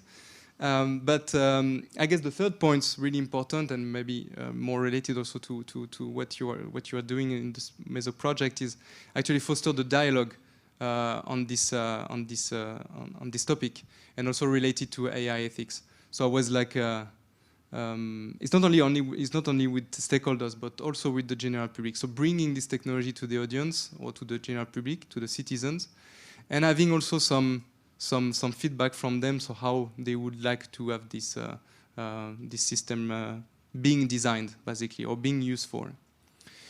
And the last one is like really ask ourselves if we always need big data and big models. Sometimes we just want, do we need this GPT-3 with billions of parameters, or can we do something maybe more with creativity, maybe more simple, less energy demanding, and actually efficient for the objectives that we have in our sectors. Okay, so I don't know how much time I have, but that's my last slide, and I would like just to conclude on a few points that I said on my presentation. First, I think this idea that culture is an enabler for AI is really important, and it actually brings risk, because sometimes culture is used as a way to misinform or to influence, but there are also opportunities, because when, for instance, some artists are taking the opportunity to bring new narratives about artificial intelligence, it becomes very interesting. Europe is a key context to develop this use of this technology, or to discuss it also, because of cultural diversity and cultural history.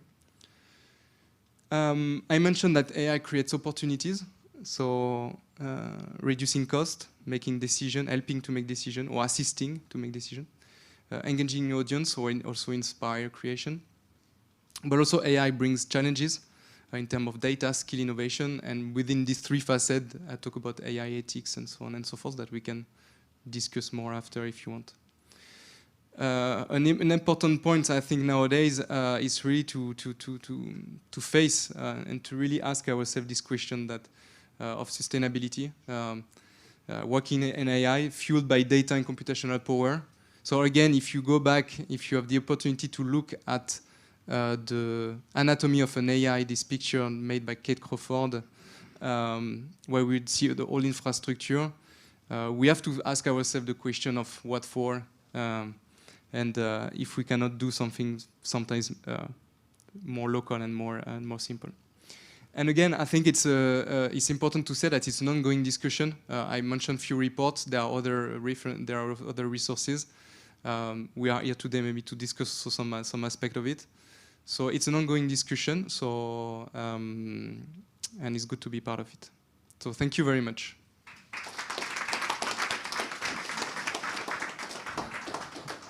Thank you very much, Baptiste.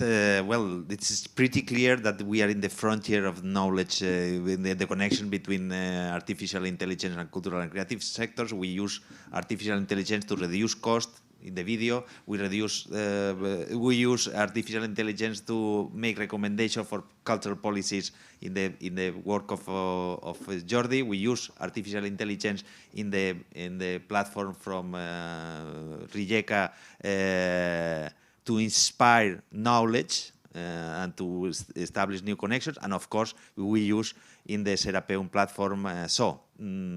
We are really in the frontier of the uses of artificial intelligence in the cultural and creative sectors, and I think that we need to go deeper on that, and of course on the Output platform for engagement and recommendations and so on also. So we touch everything.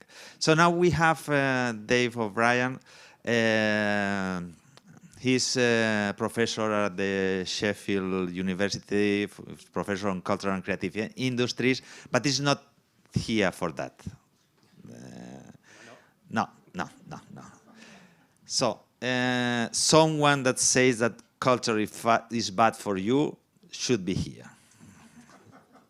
Because really, we have a real bias. So everyone of us researchers, and we think before the evidence that culture is good. That is a bias, a previous bias. And this is very healthy that someone says that culture is bad for you. So I hope that this approach could be useful and to see a little bit the dark side of the cultural and creative sectors, and that cultural and creative sector imply also inequality and bias and other not so pretty words that we wrote with capital letters. So we have the dark side, and I think this is very important. Important to the legitimacy of cultural policy or the policy oriented to cultural and creative sectors, and to see really the negative spillovers and which implication has this negative spillovers in the designing of cultural policy. So thank you very much, Brian. Thanks. Just let me see. Oh, excellent.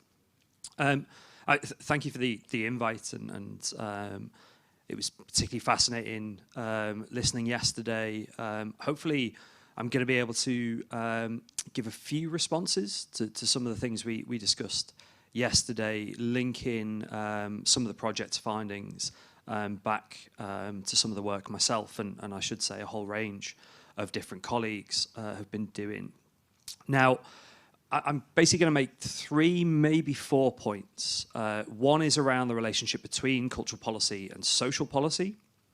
And I think we heard Victoria this morning, you mentioned policy attachment.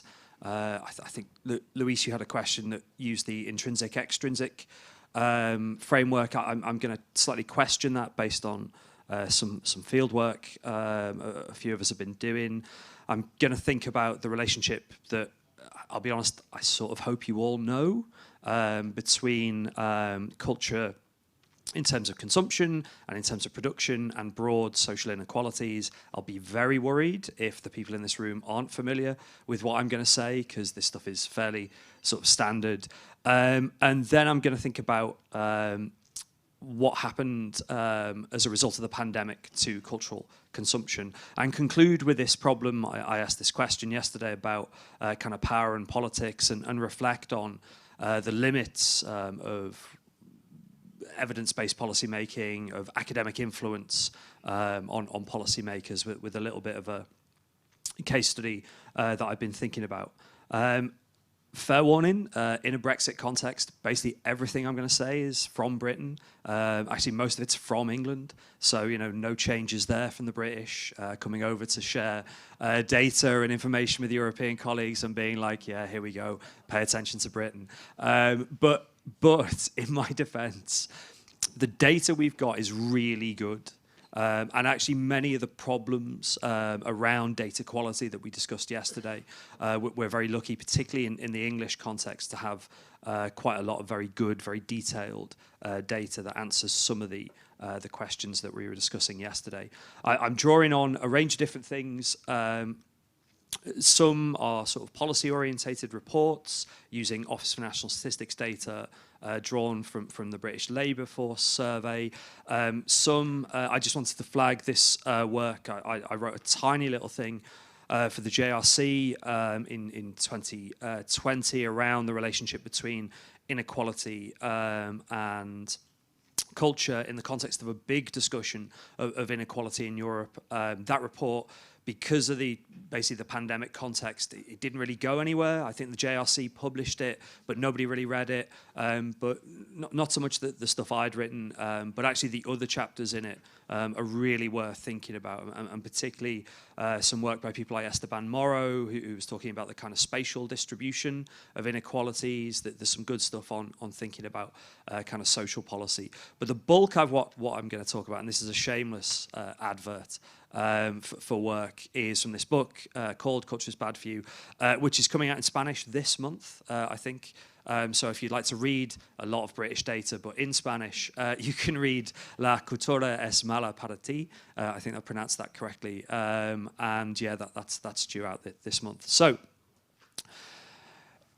if we chart the history of the relationship between culture and social impact or social policy, what we can see in the British context, and this is true actually in a lot of different countries in Europe and beyond as well, is a struggle to try and, as Victoria said, kind of attach benefits and attach data collection and data analysis regimes to cultural practices. So we can see this, 35, getting on for 40 years ago, when consultants, policymakers, arts organisations became comfortable, and in some cases uncomfortable, making the argument that hosting cultural events or having cultural organisations in your city or town would generate economic impacts. There would be spillover effects in terms of jobs created, tourist spending, this kind of thing.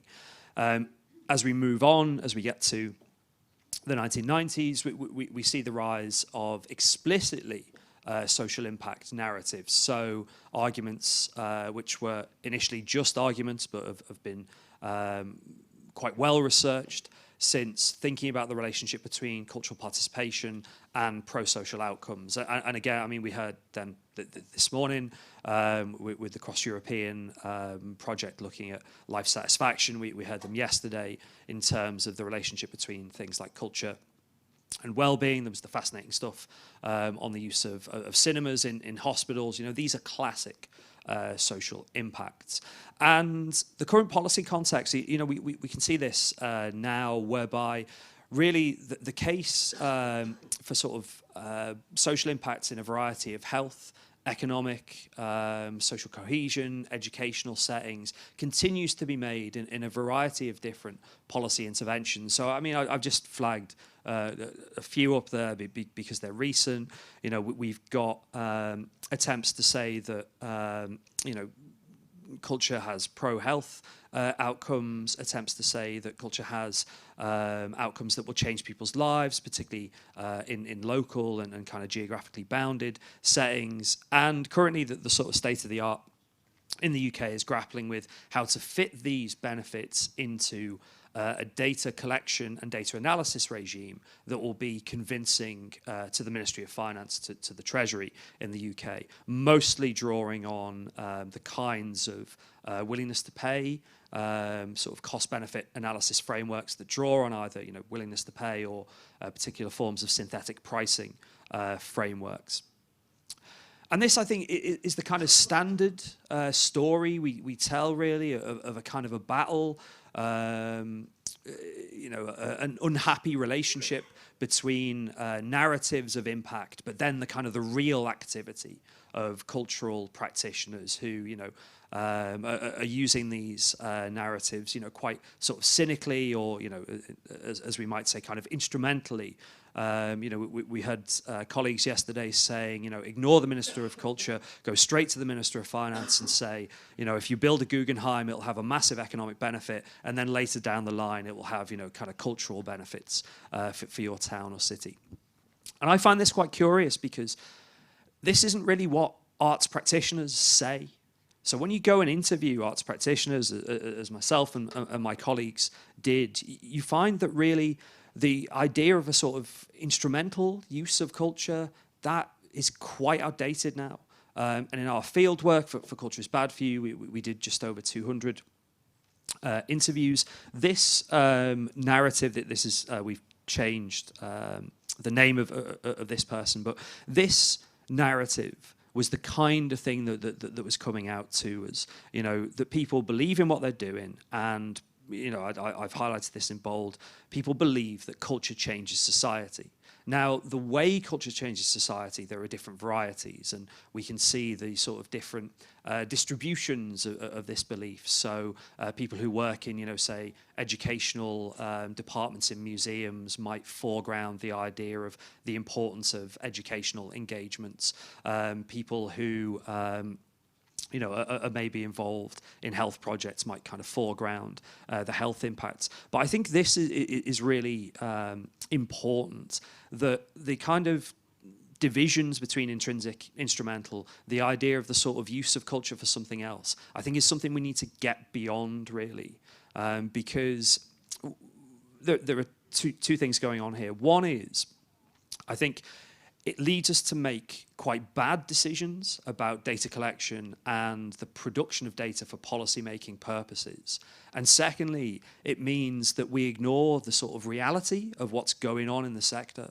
As I say, you know, the fieldwork which we've done sort of 3-4 4 or 5 years ago, but we're in the field with various other things at the moment. It's very unusual to find someone who doesn't have this framework that I'd call culture as a vocation, essentially. And central to culture as a vocation is the sense that what we used to call instrumental impacts are now the point, the purpose, the function of culture. And I think that reorientation is really important as a kind of starting point, both in terms of how the MESOC project might tell stories to policymakers, how it might tell stories back to the cultural sector. And I was really struck by the discussion yesterday by cultural practitioners, but also I think in what it means for the sort of theoretical frameworks that we as academics have.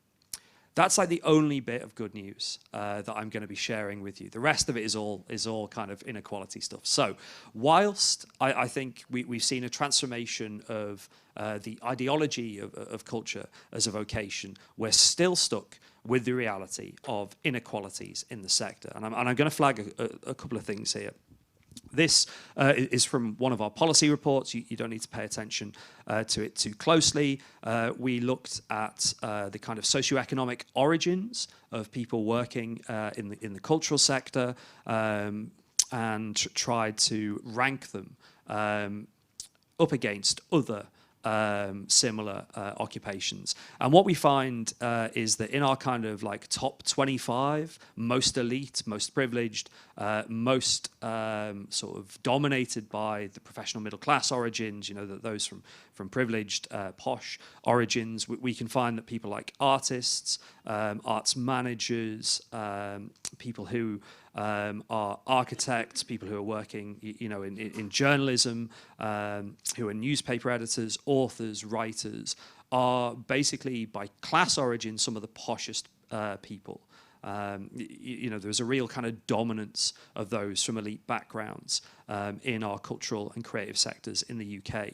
Whilst there aren't similar data sets across continental Europe, we're very lucky that the Office for National Statistics in the Labour Force Survey in the UK asks this specific, what were your parents or household doing when you were growing up, so we can synthesize individuals' class origin in our data. Other work I've seen on particular occupations in Europe suggests similar levels of privilege.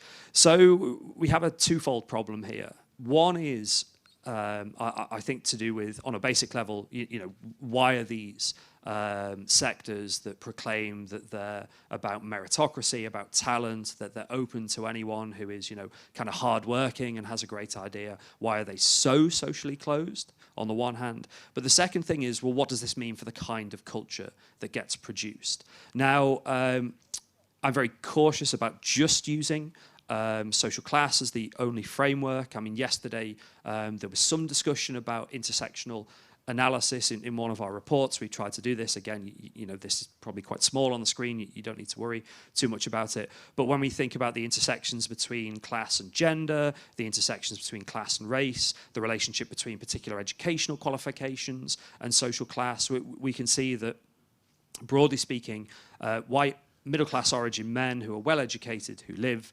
in London or in the southeast of England, are markedly more likely to be working in cultural and creative occupations in the UK. This is not new. We've got at least, you know, kind of medium-term data that we're very sort of confident on. We've also got much longer-term data, which has some problems attached to it going back to the early 1980s that suggest these patterns have been with us for a very long time. So again, you know, where is meritocracy, or where is the idea of kind of, you know, talent and openness figuring in our analysis of the need for, you know, more cultural and creative work across Europe? And again, we've heard several times across the 2 days about, you know, the kind of benefits that expanding the cultural sector can have. You know, cultural creative sectors might do more in terms of increasing productivity in regions. My argument would be, based on the British data, what you're likely to see is those who are from elite backgrounds will be getting more elite jobs. And these ideas about, I suppose, you know, sort of economic and possibly social benefits will really be accruing to quite narrow sections of society. Essentially, you know, a sort of Matthew effect of those who have got will be given even more if we just concentrate on pro-cultural creative industries policy without taking inequalities seriously. I mentioned the relationship between who makes things and then kind of what is produced. You'll be familiar with these you know, I mean, I'm in Paris presenting Bourdieusian frameworks of how to understand cultural consumption. In Culture is Bad for You, we try and spatially visualize patterns of taste. What we find is, there's no pointer, but at the intersection of the two lines, that's where basically the bulk of the English population is. So we might say that the English population are characterized by listening to music, by gardening, they're characterized by really not kind of going out much to art exhibitions. Parts of the English population play lots of video games. Certainly they like going to pubs and bars. They eat at restaurants. They spend time on the internet. Almost the other side of that image, at the top corner, we can see things like contemporary dance, opera, ballet, book events. These cluster together, so people who are going to contemporary dance events are likely to be going to opera, they're likely to be going to ballet, they're likely to be going to literary festivals. They are a tiny minority of the English population. And again, I mean, you know, we've talked about this, I think, already. I think the distribution of cultural consumption is absolutely crucial when we're thinking about the benefits that flow from engagement in culture, or else we're likely to have policy interventions that, again, are hugely beneficial for tiny minorities of the population. We can relate this in turn to questions of finance, you know, of monetary distributions, whereby those who are likely to be already affluent, well-educated, in the English context, are likely to be sort of professional middle classes with, you know, decent or high incomes, are seeing, you know, large amounts of subsidy given to the kind of things they're interested in, whereby the bulk of the population neither engages with those things, but really is kind of losing money as large amounts of tax and lottery funding is transferred to the already haves. Now, if you keep this spatial relationship in mind, when we map on occupations and professions, what we can see is that our kind of working class English population, so the semi-routine, routine and intermediate classed groups, are very much in that kind of everyday cultural space, you know, going to pubs, interacting with friends and family, you know, kind of spending time on everyday cultural activities. And again, you know, one of the questions that came up this morning around how we might think about the relationship between big C formal culture and kind of small c everyday culture, I think is really important, because there's a really obvious kind of class relationship in terms of who is going. What fascinates us, and one of the reasons that we're sort of very worried about who works in cultural and creative industries over and above meritocracy and cultural production arguments, is that our kind of heaviest consumers in the English context are people who work in either artistic and literary or media occupations. So not only do we see a kind of a skew of cultural investments towards those who are in kind of higher or more elite social groups, but crucially, many of those individuals are precisely the kind of cultural creative workers that really are sort of doubly benefiting as the state subsidizes both their work and their cultural interests and their cultural habits. Now, I mean, I'm presenting this in a quite negative light. There are entirely reasonable reasons why, you know, if you're working in an artistic or literary occupation, you would have culture as a vocation. You'd want to engage heavily in culture. You know, on a slightly kind of, you know, cynical level, you need to network, so you have to be present. You know, you need a sort of cultural capital in order to be able to kind of get work and display your knowledge and things like this. But again, if we're thinking about policy implications, I think it's really important that we take seriously this question of, where are interventions likely to go if interventions are benefiting essentially the kinds of, this is a bit public choice, which is problematic, but, interventions are benefiting the people who are kind of calling for more interventions because they are delivering those interventions. Now, one of the things that we saw in the pandemic, and we saw discussions again yesterday about the impact of digital, is this question about, surely COVID changed everything. The switch to digital, institutions decided that, they would find new ways of digital delivery. We've used, for a recent paper in Leisure Studies, but we're writing this up as part of a revised version of Culture is Bad for You.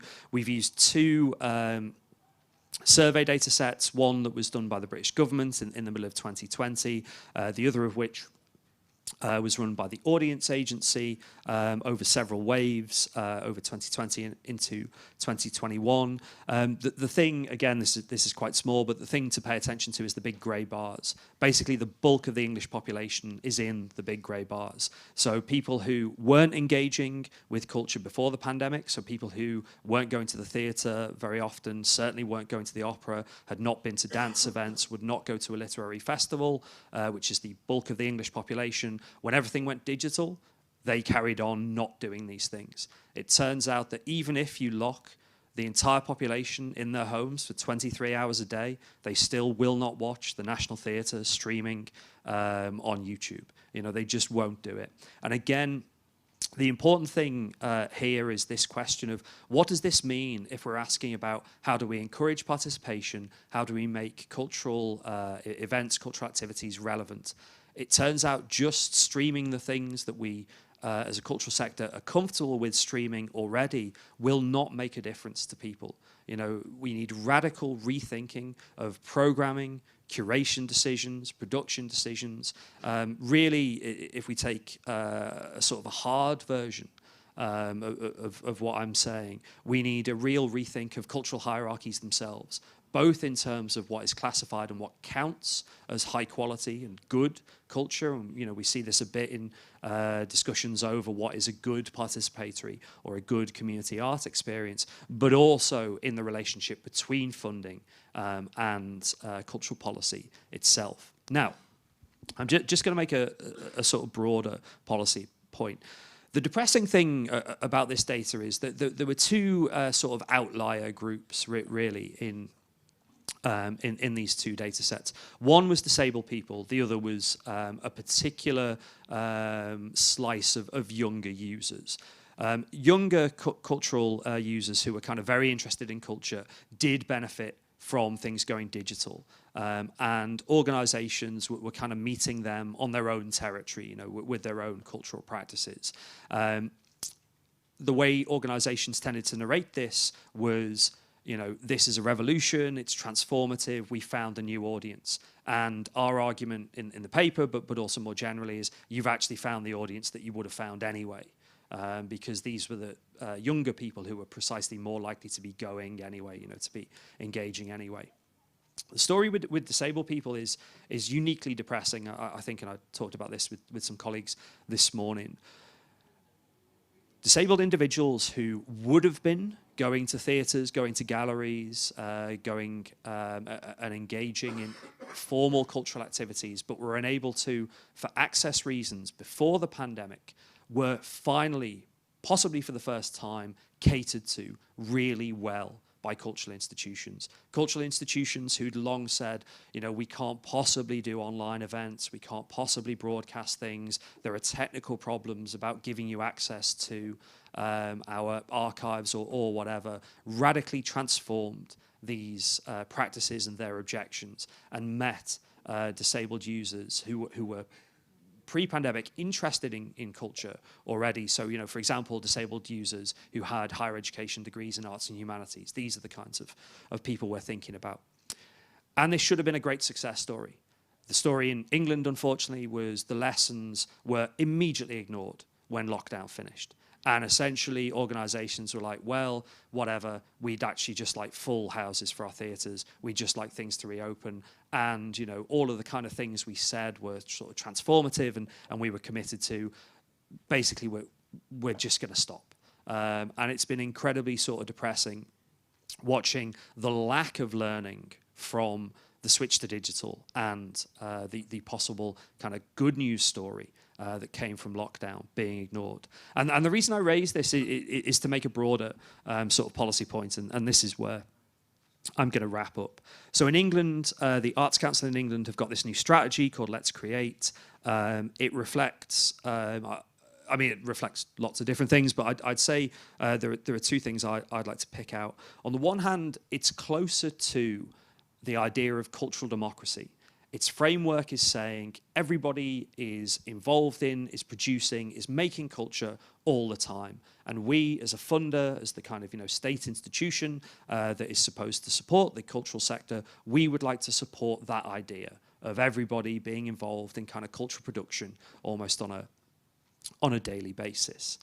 At the same time, it also reflects, I think, a response to at least a decade, certainly 20 years, but even longer histories of academic research in this space. So it's not just, you know, myself and my colleagues, but, you know, various other projects on everyday cultural participation, even going back to the stuff the Arts Council itself was commissioning in the early noughties from John Goldthorpe, who was doing, you know, sort of surveys of participation and taste. I think it reflects a moment of evidence-based policy making. The idea that academics have long been saying, look, you know, just giving money to the opera houses, to the national theatres, the national galleries, is not fundamentally altering the demographics of who is coming.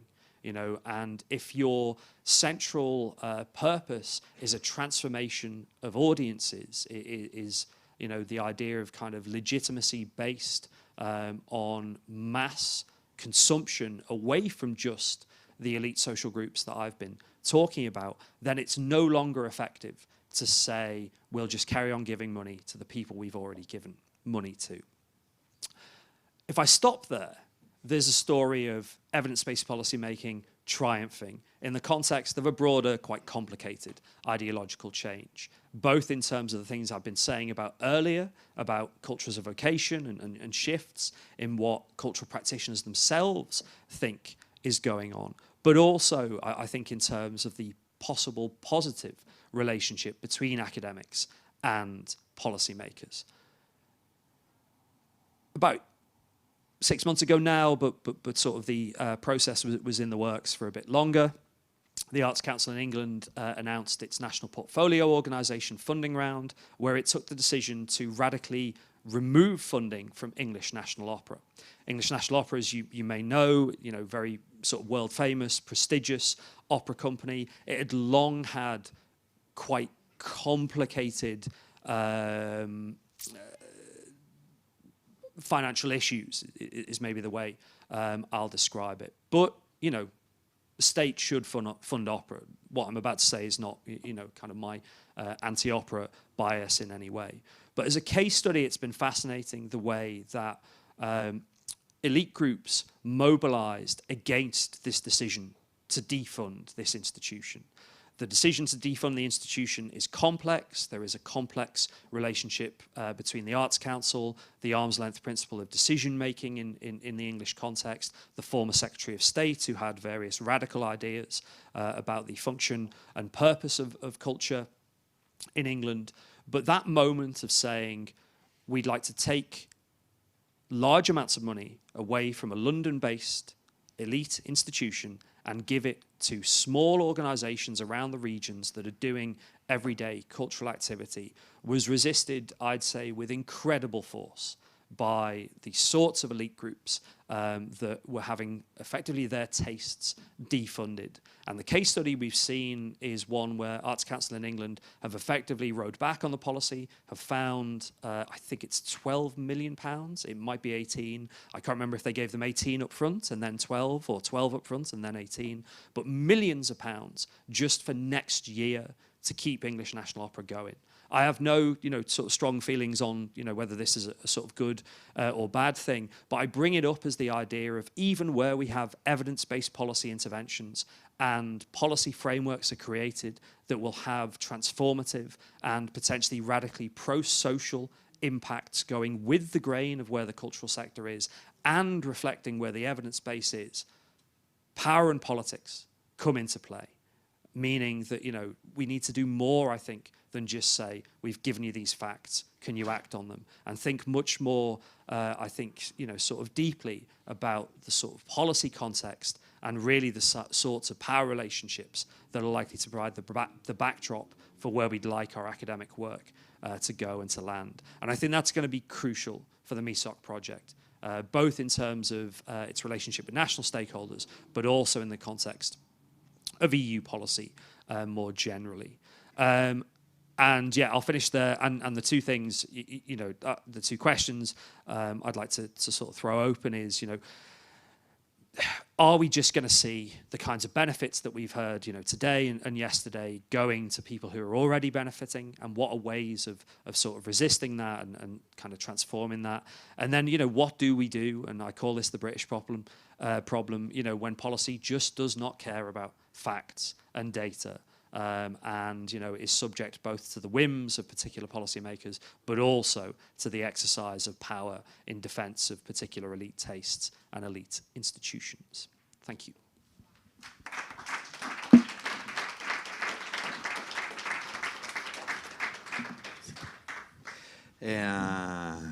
So it's time to close our projects and to dedicate to climate change or other things. So we have 15 minutes to an open debate about the interventions. Tony? Very quick. The question is for Dave. Well, yeah, it's a question. First of all, I'm a great fan of Culture is Bad for You. Congratulations for the branding of the book, the title, because it's not exactly right. That's a very good thing. That's the things that you, in the UK, well, the Anglo-Saxon world do very well. I think that and I encourage people basically from Spain to work on it, because when we try to relate culture and inequality, we basically traditionally we focus on access and consumption. The book is centered on production. On the analysis of production and how it affects inequality and how it affects the type of culture that institutions, basically the more conventional, I don't know if you agree, the conventional cultural sphere produces. So I think that is a breaking point. And now the question. The question is, because I'm a great fan of it, I think we're going to have to incorporate this focus as well. But as you said at the beginning, and of course I cannot agree more, you have started with an incredible set of data in quality, in scope, in length. And my question is, can you imagine a research like that, committee, what is the name? A research like the one you took for Culture is Bad for You, in a context, say, of more precarious, in a more precarious statistical context? Or is this a condition sine qua non? Yeah, it's really, really difficult, and actually, it'd be interesting to get your views on whether we could use, things like machine learning and scraping of particular online data sets to do this kind of thing. In the context where there aren't strong formal types of data collection, I do think often at an institutional level, there's lots of data floating about. And I'll give one example. So in the UK, the Audience Agency, before it was sort of removed as the delivery organisation for a variety of different arts activities, used to have a big data set of tickets. So it had effectively kind of millions of transactions of organizations and individuals' postcodes who'd bought tickets. And myself and some colleagues basically worked on that to look at the stratification of cultural consumption in England. And I think even where, you know, you're dealing with, say, government departments that don't have capacity and don't have money to do, you know, sort of formal, say, labour market, you know, representative surveys and stuff like this. I think alternative forms of data analysis and, you know, things like scraping, so, you know, alternative forms of data collection can be routes around that. One thing I'd hope at the European level, you know, some of you will be familiar with the silk. It's not perfect. There are problems with it, but you can do fairly kind of basic things to look at some of the patterns that I've been talking about with cross-European level survey data. And you know, our colleague who was talking yesterday about synthesizing European labour force surveys, which I thought was excellent. You know, those sorts of cross-European projects can help in this context as well. Because often, and sorry, this is quite a long answer, but to go back to this question of kind of, you know, sort of power and persuasion of policymakers, and some of the things we heard yesterday about, you know, talking to finance ministers, not ministers of culture. The sorts of things we do in the book, I can't imagine would be relevant to a politician making a decision, because just, you know, explaining things would take, you know, an hour, 2 hours or whatever. And in that context, I think a sort of high level, almost kind of impressionistic intervention that's backed by decent quality cross-European data can be quite effective.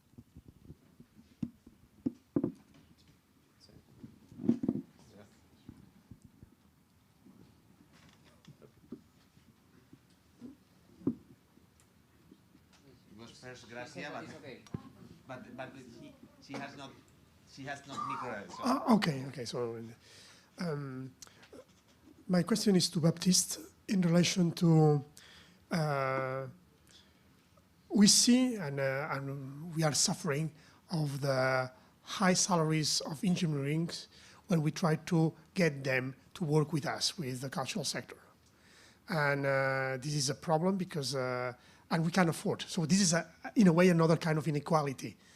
So which could be your advice to cultural professionals in order to deal with the challenge of artificial intelligence, in order to understand better the potentialities, at the same time to be able to say, yes, here we need to invest resources, our own skills, development, but in these other things maybe it doesn't have sense because the size of the data we can collect maybe is not enough for just feeding a machine.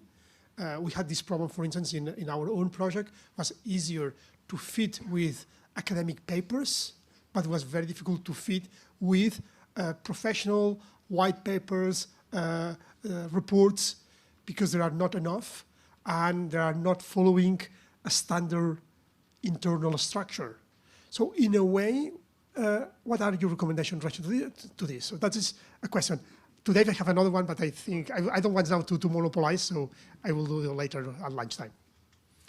Yes, I guess it's a tough one because we don't have. I mean, we have the same problem.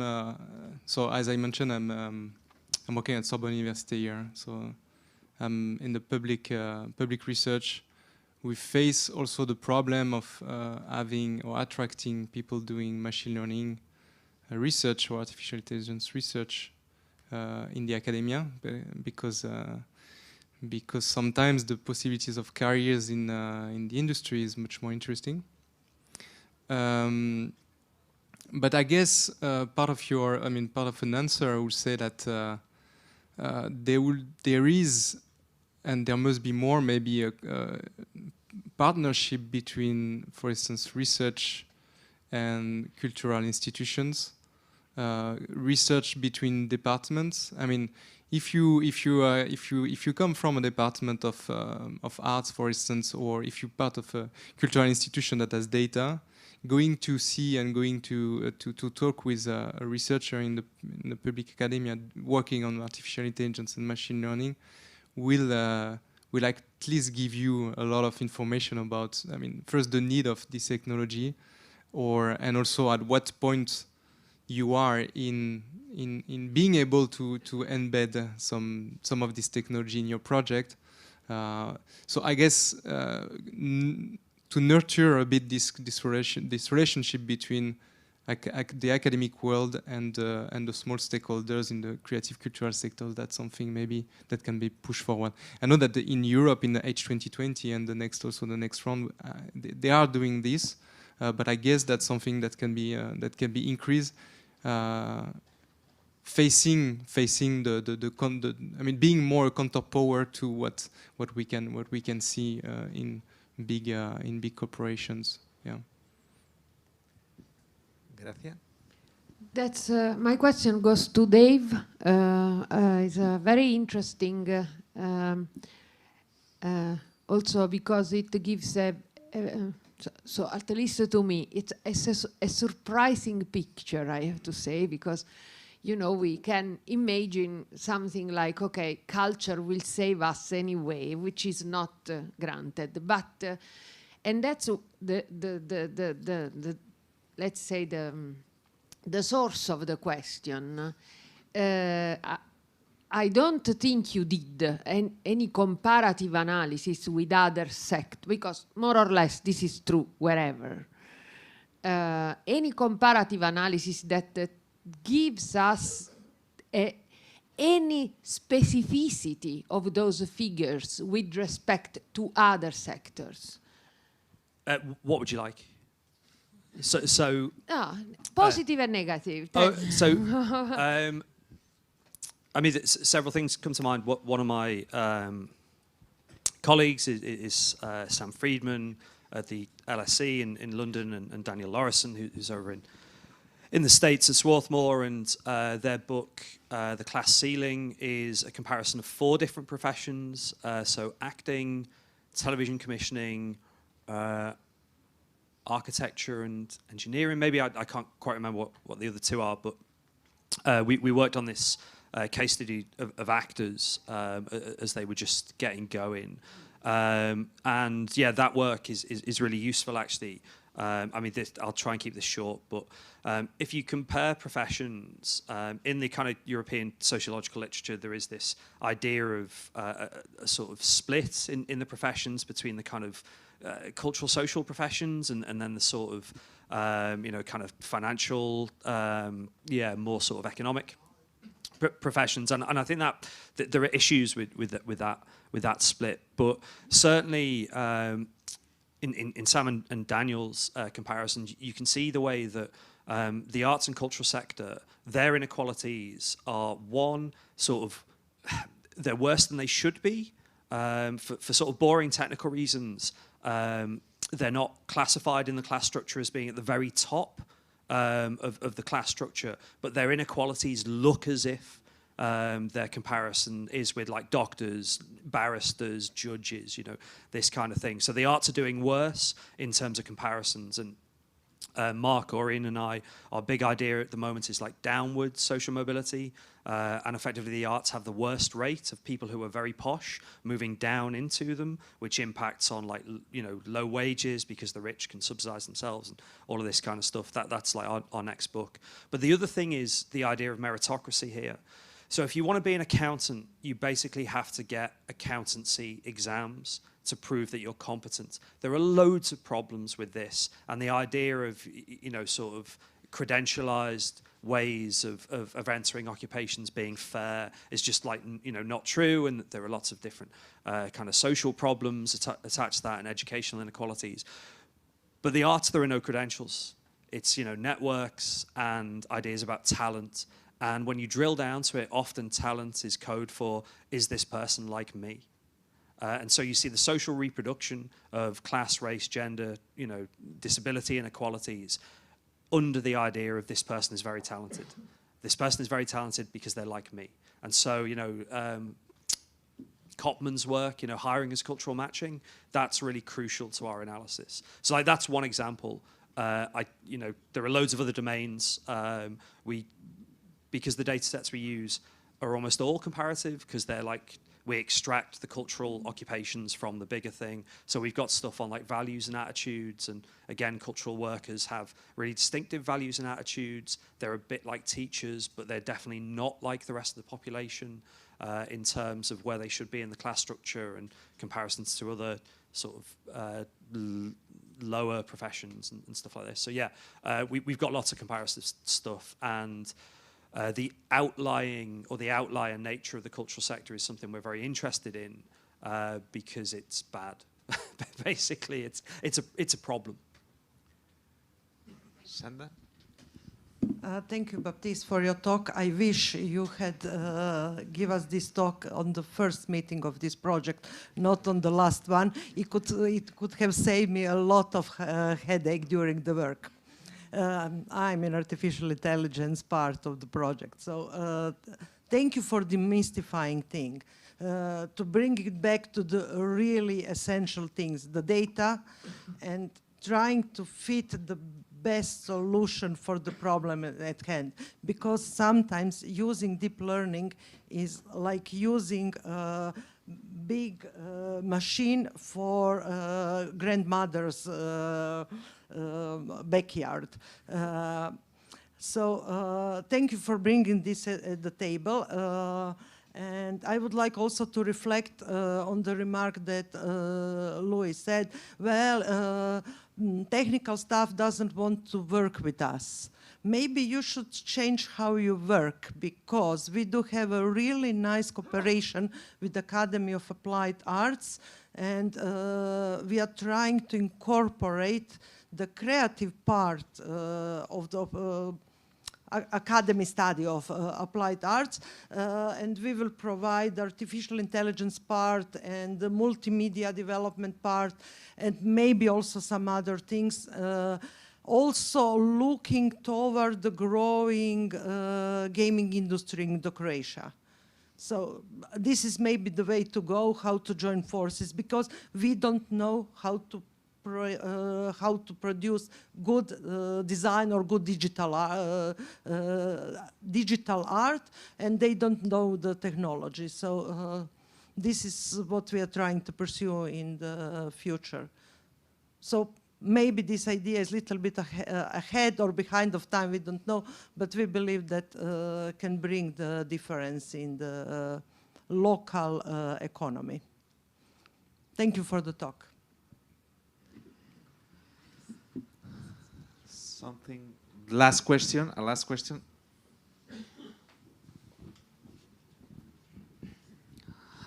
Hi, this is a question for David.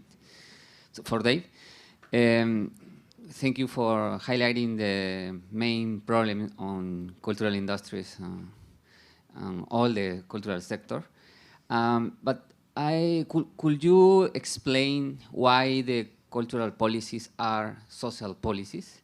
Because we could imagine it, but I prefer to have more space to explain it, because the culture have the capacity to reduce poverty, or you only want to put the attention in inequalities? To what extent is the social role of cultural policies? Thank you.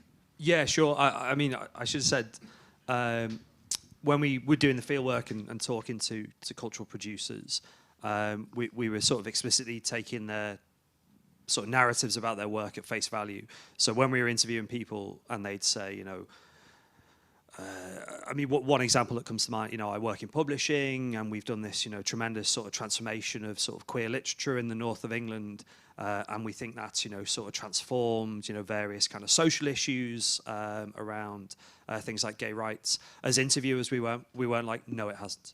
You know, so we sort of weren't, you know, kind of like arguing with people. And I think this might be a potential kind of new problem or a new division for cultural policy to deal with.